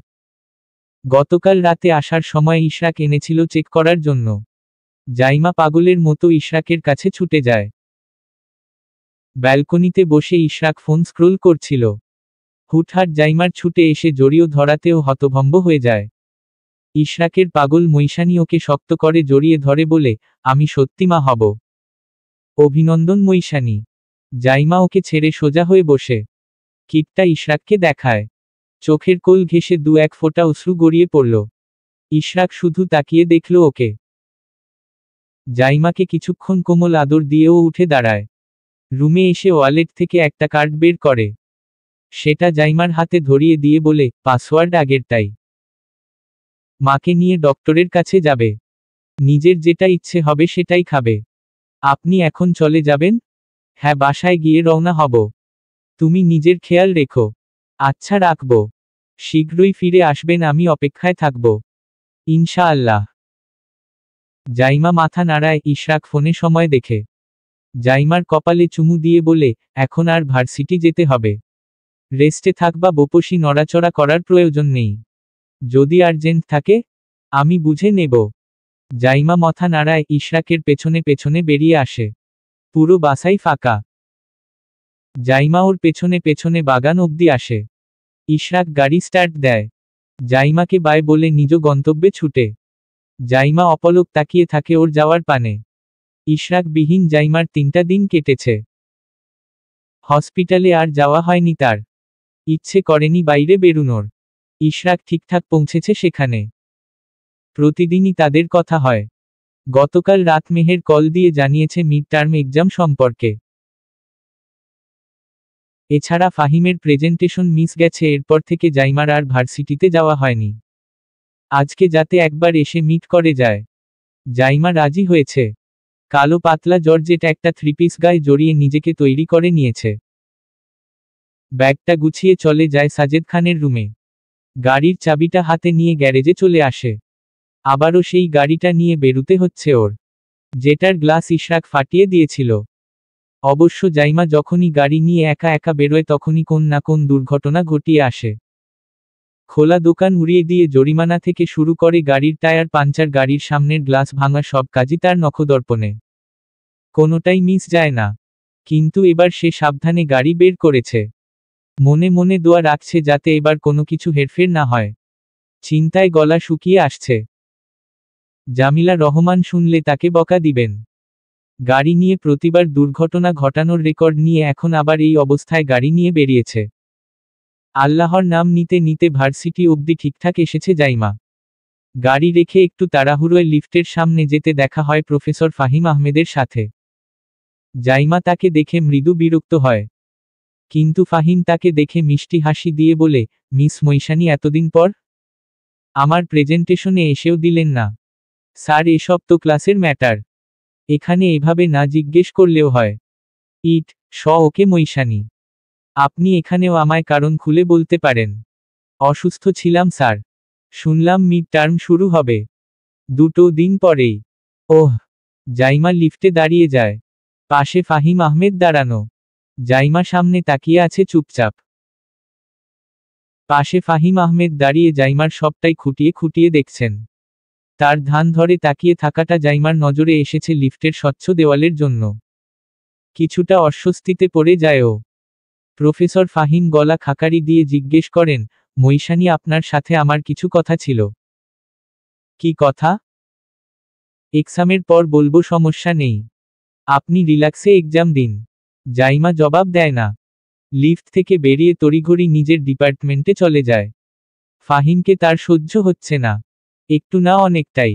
মেহেরের দেখা পেতে ও স্বস্তির নিঃশ্বাস ছাড়ে। দুজন বসে গল্পগুজবে মেতে ওঠে। জাইমা নিকের অ্যাডমিট কার্ড সংগ্রহ করে মেহেরকে নিয়ে বেরিয়ে যায় ভার্সিটি থেকে। আজকে তাকে লিফট দিবে ও। জাইমা গাড়ি স্টার্ট দিয়ে মেহেরকে বলে, ইশরাককে ছাড়া ভার্সিটিও ভালো লাগে না। হয় এমনই হয়। হবে না কেন? আমার জামাই না। মেহের আর চোখে তাকিয়ে বলে, আর বদনাম করব না। ভালো হয়ে গেছিস? কিছুটা। স্যার জানে তো। জাইমা মৃদু হাসল। যেতে যেতে তাদের আরও অনেক কথা হলো। মেহেরকে নামিয়ে দিয়ে জাইমা ইশরাককে কল করে। বার কয়েক রিং হলে রিসিভ হয়। জাইমা সামনের দিকে তাকিয়ে জিজ্ঞেস করে, কি করছেন? জেনিফার সাথে দেখা করব আজকে। ওহ। ওর পাশে ঘেঁষবেন না। একদম বেশি কথা বলবেন না। যা বলার যতটুকু বলার বলে মানাবেন। না মানলে আপনি চলে আসবেন। রিল্যাক্স। আমি তোমার আছি, আর কারোর হব না। তুমি বিহীন আমির কাছে আগেও পাত্তা পায়নি, এখন তুমি তোমার সাথে আমার বেবিগার্লও আছে, এখন কেন পাত্তা পাবে? বেডা মানুষ তো বিশ্বাস করি না। ইশরাক কণ্ঠস্বর গম্ভীর করে বলে, বাইরে বেরিয়েছ? হ্যাঁ, ভার্সিটিতে এসেছি। সাবধানে যাবে। আচ্ছা, যা বলেছি মনে থাকে যেন। বাসায় ফিরে কল করব। ওকে। জাইমা কলটা কেটে দিতে ইশরাক সূক্ষ্ম দীর্ঘশ্বাস ফেলে গাড়ি থেকে নামে। প্রবেশ করে একটা রেস্টুরেন্টে। ত্রস্ত পায়ে এগিয়ে যেতে দেখে জেনিফা বসে অপেক্ষা করছে তার জন্য। ইশরাক যেতে জেনিফা হাসি মুখে বলে, হোয়াটসঅ্যাপ ইশরাক? ফাইন। কথাটা বলে ও সিটে বসে। জেনিফা তার দিকে স্থির দৃষ্টি নিক্ষেপ করে বলে, চেঞ্জ হয়েছ অনেক। আর কিছু? কিছুটা রাগী সুরে বলে ইশরাক। জেনিফা নিজের স্লিভলেস জামার গলা ঠিক করতে করতে বলে, তেমন কিছুই না। ইশরাক দৃষ্টি ঘুরিয়ে নিয়েছে। জেনিফা সেটা টের পেয়ে গলা খাকারি দিলে ইশরাক টেবিলের দিকে নজর রাখে। গমগমে গলায় বলে, টিকেট কেটে নেও। তোমার বাবার অবস্থা গুরুতর। আচ্ছা, যাব। ইশরাক ভ্রু কুঁচকে নেয়। এত সহজে মেনে নিল? জেনিফা কিছুক্ষণ চুপ থেকে বলে, তোমার বউ কি আমার থেকেও বেশি সুন্দরী, শিক্ষিত? তোমার জুনিয়র সে। আর সৌন্দর্যের কথা বলতে গেলে অবশ্যই তোমার থেকেও অধিক সুশ্রী, কিন্তু আমি তাকে সৌন্দর্য দেখে বিয়ে করিনি। তাহলে? মন। বুঝতে পেরেছি। তোমার বউ একটা নিব্বি। আই হোপ নিব্বি চেনো তুমি। পড়াশোনা নেই, কাজকর্মটাও উল্টাপাল্টা। তোমাকেই সবটা দেখভাল করতে হয়। নিব্বি হলেও ওর আবেগ কম। তুমি তো ম্যাচিউর হয়েও আবেগ সামলাতে হিমশিম খাচ্ছ। সে হিসেবে আমার বউ নিব্বিদের কাতারে পড়লেও তোমার থেকে বেশ ভালোই আছে। থেমে। আমার সম্পর্কে বেশ ভালো খবর নিয়েছ দেখছি। চুপ করো। বাঙালি সবসময় বিরিয়ানি রেখে পান্তা ভাতেই মুখ দেয়। সেসব জানি। Mind your language. ধমকে কথাটা বলে। জেনিফা বাঁকা হেসে বলে, if you want I can give you a chance. Jenifa বাঁকা হেসে বলে, if you want I can give you a chance. Ishraq মৃদু হেসে জবাব দেয়, জায়গাটা ভদ্রলোকদের জন্য, এখানে থুতু ফেলার নিয়ম নেই, তবে তোমার মুখ বরাবর সেটা ছুঁড়ে ফেললে খারাপ হবে না। কি বলো? জেনিফা চোয়াল শক্ত করে নেয়। ইশরাক কফিতে চুমুক দিয়ে বলে, টেক ইউর কফি। জেনিফা তখন শক্ত হয়ে বসে আছে। ইশরাক আশেপাশে একবার তাকায়। জাইমার কল আসতে দেরি না করে রিসিভ করে। জেনিফা চিত্তক্ষোভ নিয়ে অগ্নি দৃষ্টি নিক্ষেপ করে রেখেছে। ইশরাক মুচকি হেসে নরম স্বরে বলে, বাসায় পৌঁছেছ? জাইমা রুম জুড়ে পায়চারি করতে করতে জবাব দেয়, আমার চিন্তায় কিছু ভালো লাগছে না। আপনি কি কথা বলছেন? এই আবার আমায় ভুলে যাবন না তো? তুমি নিশ্চিন্তে থাকো। তোমায় রেখে আমি পৃথিবীর যে প্রান্তে যাই না কেন, আমার অনুভবে সবসময় তুমি আছো। ঐশ্বর্যে চিত্রিত সাগর থাকতে নোংরা নর্দমায় নজর দেওয়ার রুচি আমার নেই। জাইমা মৃদু হেসে বলে, পাশে কেউ আছে? ড্রেইন। ওকে, টেক কেয়ার। জেনিফা অগ্নিমূর্তির মতো চেয়ে আছে। যার চোখের ক্রোধে যেন সবকিছু ধ্বংস করে দিবে। ইশরাক ফোনটা রেখে বলে, নেক্সট উইকে বিডিতে থাকবে তুমি। And it final. Enjoy your coffee. কথাটা বলে ও উঠে চলে আসে। জেনিফার আগে গিজগিজ করে বলে, ইউ নো হোয়াট, তোমার ঐশ্বর্যে চিত্রিত সকল নিব্বি বউকে পথ থেকে সরানো আমার বা হাতের কাজ। Challenge accepted. Copy that. কথাটা বলে ও কফিতে চুমুক দেয়। ইশরাক তীক্ষ্ণ দৃষ্টি নিক্ষেপ করে বেরিয়ে যায় সেখান থেকে। জেনিফা ফোন হাতে একটা গ্রুপে মেসেজ দেয়। জাইমার ডিটেইলসও দিয়ে দেয় সেখানে। বা হাতের আঙুলে চুল পেছাতে পেছাতে মৃদু হেসে আওড়ায়, একদিনের জন্য হলেও আমি তোমার বউ হব Dhruv. And it my challenge. Ishraq নিজের কেনাকাটা শেষ করে ইমার্জেন্সি টিকিট কেটে দেশ নাম্বার দিনে বাংলাদেশের উদ্দেশ্যে রওনা দিয়েছে। জেনিফার ফ্লাইট আর 2 দিন পরেই। এর মাঝে ইশরাককে জেনিফা ইনভাইট দিয়েছিল তার বাসায়। ইশরাক নাকচ করে দিয়েছে। সে নিয়েও জেনিফা কলে চেঁচামেচি করেছিল। সে সব তো পুরনো কথা। এয়ারপোর্টে এসে আধ ঘন্টার মতো বসে থাকার পর ইশরাক চেকআউট করে চলে যায়। দীর্ঘ 10টা দিন পর জাইমার সাথে দেখা হবে তার। অসুস্থতা তার মাঝে আবার এক্সাম চলছে। বিরস মুখে নিজের সিটে বসে ফোন হাতে নেয় ও। গ্যালারি ঘেটে জাইমার একটা ছবি বের করে। সে ছবিতে অনেকক্ষণ দৃষ্টি বুলিয়ে ফোনটা রেখে দেয় পকেটে। জানালা দিয়ে বাইরে তাকিয়ে কিছু একটার হিসেবের ছক কষে যাচ্ছে আপন মনে। পরীক্ষা শেষে বাসায় এসে জাইমা চোখ মুখ খিচে বসে যায়। কিছুক্ষণ বসে থাকার পর উঠে দৌড় লাগায় বেচিনের কাছে। পেট গুলিয়ে বমি আসছে তার। আজকাল দুটো খাবার খেলেই বমি হয়, না খেলেও বমি হয়। মহা ঝামেলায় আছে সে। পুরো বাসা ফাঁকা। জাইমা চোখে মুখে পানি ছিটিয়ে স্থির হয়ে দাঁড়ায়। কিচেনে গিয়ে আচারের বয়াম খুঁজে সেটা হাতে নিয়ে হাঁটা ধরে। রুমের দিকে আসতে আসতে অনেকখানি আচার সাবার করে নিয়েছে। লম্বা সময় নিয়ে গোসল শেষ করে বিছানায় গা এলিয়ে দিতে ফোনের হাত ডাকে উঠে যায়। আননোন নাম্বার থেকে কল দেখে ভ্রু কুঁচকে ফেলে জাইমা। কিছুক্ষণ রিং বাজিয়ে এরপর রিসিভ করে কানে তুলতে মেয়েলি মিষ্টি কণ্ঠস্বর ভেসে আসে। জাইমা স্থির হয়ে জবাব দেয়, কে বলছেন? Miss Elizabeth. জাইমা স্মিত হাসে। খোঁচা মেরে বলে, আমাদের পেছনে দেখি অনেক সময় ইনভেস্ট করছো। Very bad. সময়ের মূল্য দিতে শিখো প্রিয়। যা হবে না সম্ভব না তার পেছনে দৌড়ে লাভ আছে বলো? আমার লাভ ক্ষতি নিয়ে তোমার চিন্তা করতে হবে না। তবে এটা মাথায় রেখো, তোমার এত সুখ বেশিদিন টিকবে না। আমি আমার লাইফে এতটা ছ্যাঁচড়া দেখিনি।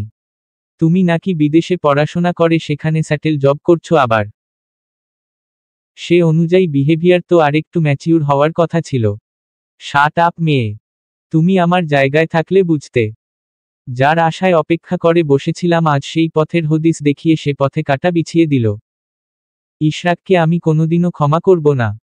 প্লিজ দেশে এসে একজন ভালো সক্রেটিস দেখাবেন। আমার তরফ থেকে পুরো খরচ বহন করা হবে। তবুও প্লিজ আপনি সুস্থ হন। জেনিফা দাঁতে দাঁত পিষে দুটো গালি দিতে জাইমাও পাল্টা 4টা গালি দিয়ে কল কেটে দেয়। নাম্বারটা ব্লক লিস্টে ফেলে ফোনটা দূরে ছুঁড়ে মারে। এত বিরক্ত লাগছে সবকিছু। 2 দিন পর পর কি যে এক নাটক আবির্ভাব হয়। একদম অসহ্য লাগে এসব। আবারও ফোনটা বেজে উঠলে জাইমা জোরে দুটো গালি দেয়। কাকে দিয়েছে সে জানে না। ফোন তুলতে দেখে চিরচেনা সেই নাম। নাটক না লাইভ ড্রামা দিয়ে সেভ করে রাখা নাম্বার থেকে কল এসেছে। জাইমা কল রিসিভ করতে রাহেলা খান বলেন, আজকে তো ইশরাক ফিরছে। হয়তো। ওই যে পোহা আছে না, শুনলাম ওর নাকি বিয়ে ঠিক হয়েছে। সত্যি? হ্যাঁ, এখান থেকে চলে গেছে 3 দিন আগে। ওহ, সব স্বাভাবিক তো?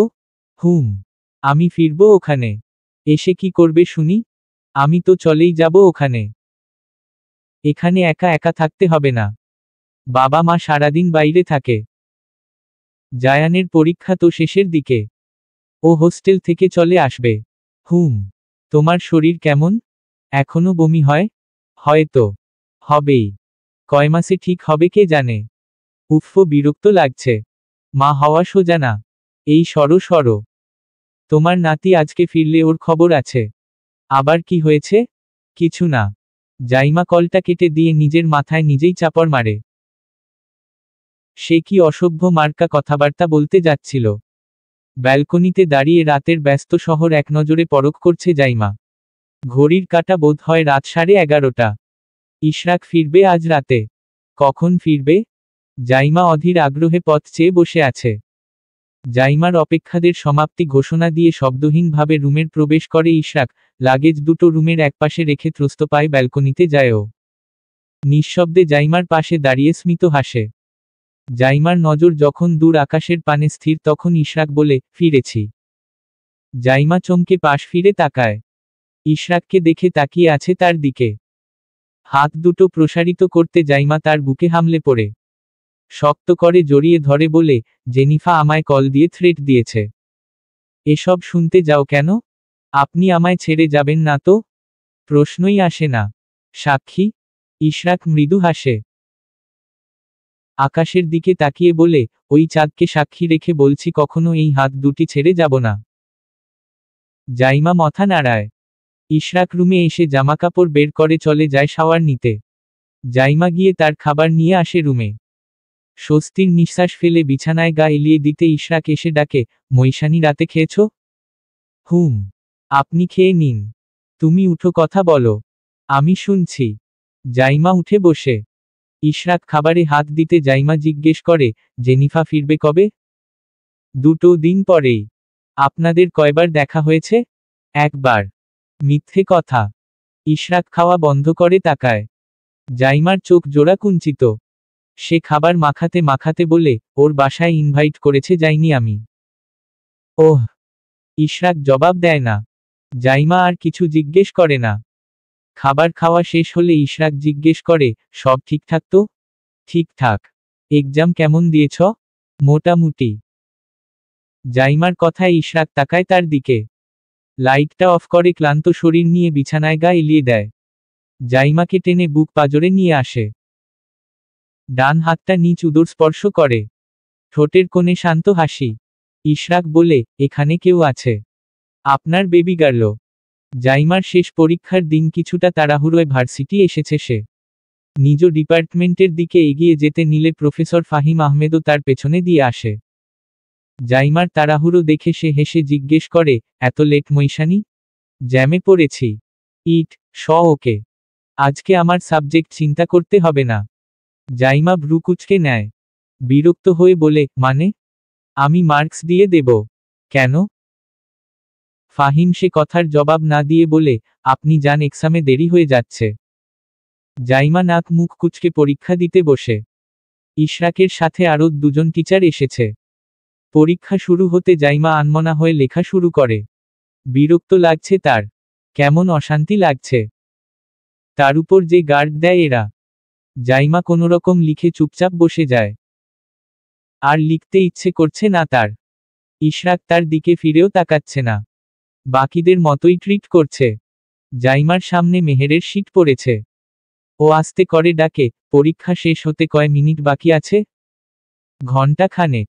আমি অজ্ঞান হয়ে যাব। সত্যি? খারাপ লাগছে। তার উপর যে প্রশ্ন অজ্ঞান না হলেও হতে হবে। তখন কি শিরোনাম দেব, পরীক্ষার প্রশ্ন দেখে অজ্ঞান হয়ে গেছে মৈশানি? দিবি? ওদের ফিসফাস কথার মাঝে ইশরাক এসে চোয়াক শক্ত করে ধমকে বলে, দিস ইজ অ্যান এক্সামিনেশন, হলো not your home. Please maintain পলাইটনেস and finish the exam. Zaima বিড়বিড় করে বলে, সরি স্যার। ইশরাক তাকায়। জাইমা বিরক্ত হয়ে বিড়বিড় করে বলে, কিছুই পারি না বাল। ইশরাক শুনেছে সে কথা। গম্ভীর কণ্ঠে বলে, ঠিকঠাক মতো না পড়লে এরকমই হবে। সে চলে যায় সেখান থেকে। জাইমা মুখ ভেঙচি কেটে পাশে তাকায়। সে ছাড়া সবাই উড়াধুরা লিখে যাচ্ছে। জাইমা শুধু ভুরু কুঁচকে তাকিয়ে তাদের লেখার গতিবেগ পর্যবেক্ষণ করছে। পরীক্ষার হলো থেকে বেরিয়ে মেহেরের সাথে বিস্তর আলোচনা জুড়ে দিয়েছে জাইমা। তার বুলিতে আবারও পড়াশোনা কঠিন বাক্যটা চলে এসেছে। মাথায় হাত দিয়ে বলে, পড়ালেখা যে কঠিন, আমার ভালো লাগে না ভার্সিটি আসতে। আজকে তো এক্সাম শেষ। আর 2 মাসও নড়াচড়া করিস না। একবারে 3 মাস শেষ হলে এরপর ভার্সিটিতে আসবি।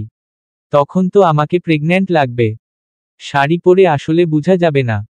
ঝামেলায় পড়ে গেলাম। সামনে ইয়ার ফাইনাল আসছে। তাও দেরি আছে। তোর বেবির তখন 4-5 মাস হয়ে যাবে। তখন কি আন্ডাবাচ্চা নিয়ে আসব? তাকে তার বাবার কাছে দিয়ে তুই পরীক্ষা দিবি? জাইমা শব্দ করে হেসে বলে, কি একটা অবস্থা। মেহের ডান দিকে তাকিয়ে জাইমাকে বলে, তোর বাচ্চার বাপ চলে এসেছে। জাইমার ঠোঁটের কোণের হাসিটা নিভে যায়। ইশরাক এসে লিফটের সামনে দাঁড়ায়। জাইমা মেহেরের হাত ধরে দাঁড়িয়ে যায়। লিফট খালি হতে 3 জন উঠে যায়। ইশরাক সামনের দিকে তাকিয়ে আছে। পাশে দাঁড়ানো জাইমা আর জাইমার পাশে মেহের। মেহের জাইমার কানের কাছে এসে বলে, তোর জামাইকে স্যার বলবো নাকি ভাইয়া? আমি নিজেই তো কনফিউজড, কি বলে ডাকবো? কি বলে ডাকিস? সম্বোধন নেই? হ্যাঁ। মেহের তাকায় ইশরাকের দিকে। ভদ্রলোক চুপচাপ সামনের দিকে তাকিয়ে আছে। তার কাঁধ বরাবর কিছুটা নিচে জাইমার মাথা। জাইমা কি খাটো আর ইশরাক লম্বা। দুজনকে পাশাপাশি দেখতে ভালোই লাগছে তার। লিফট থেকে বেরিয়ে ইশরাক স্থির হয়ে দাঁড়িয়ে যায়। জাইমা তার দাঁড়ানো দেখে হাঁটা থামায়। ইশরাক বলে, পড়াশোনার তো বেহাল দশা। আপনার জন্যই। কথাটা বলে ও হাঁটা ধরে। ইশরাক তার যাওয়ার দিকে তাকিয়ে নিজকো গাড়ির কাছে আসে। জাইমা উঠে বসলে ইশরাক দরজার সামনে দাঁড়িয়ে বলে, আমি কি করেছি? পেটে একটা ধরিয়ে দিয়েছেন। ছি, ভাষার কি অবস্থা। কথাটা বলে দরজা লাগিয়ে নিজে সিটে বসে যায়। গাড়ি স্টার্ট দিতে দিতে বলে, তোমার কি বিরক্ত মনে হচ্ছে? পরীক্ষা আর পড়ালেখা। পড়ালেখা ছাড়া কোন মূল্য নেই। আমি বাচ্চা পালব। আমার বাচ্চার মাম্মাকে শিক্ষিত হতে হবে। জাইমা মেকি হাসি টেনে বাইরে তাকায়। ইশরাক পুনরায় বলে, মন দিয়ে পড়াশোনা করো, দেখবি সবটাই সহজ হয়ে গিয়েছে। তুমি তো পড়ো না ঠিক মতো। পড়ব, রেগে জবাব দেয় জাইমা। ইশরাক তার রাগ বুঝে বলে, শোন বেবি, না আসলেও তোমাকে পড়তেই হতো। এখন সে আসবে বলতে পারো উপরওয়ালার দেওয়া নেয়ামত। তুমি একটু মানিয়ে নেও। নিলাম। তুমি রাগ করেছ? জাইমা তাকায় ইশরাকের দিকে। কি সুন্দর করে কথা বলছে লোকটা। কি ধৈর্য, ভাবতেই ও চোখ বন্ধ করে মুচকি হাসে। পাশ ফিরে তাকিয়ে বলে, না রাগ করিনি। আপনি সব সামলাবেন, আমার কি? আচ্ছা, চলবে।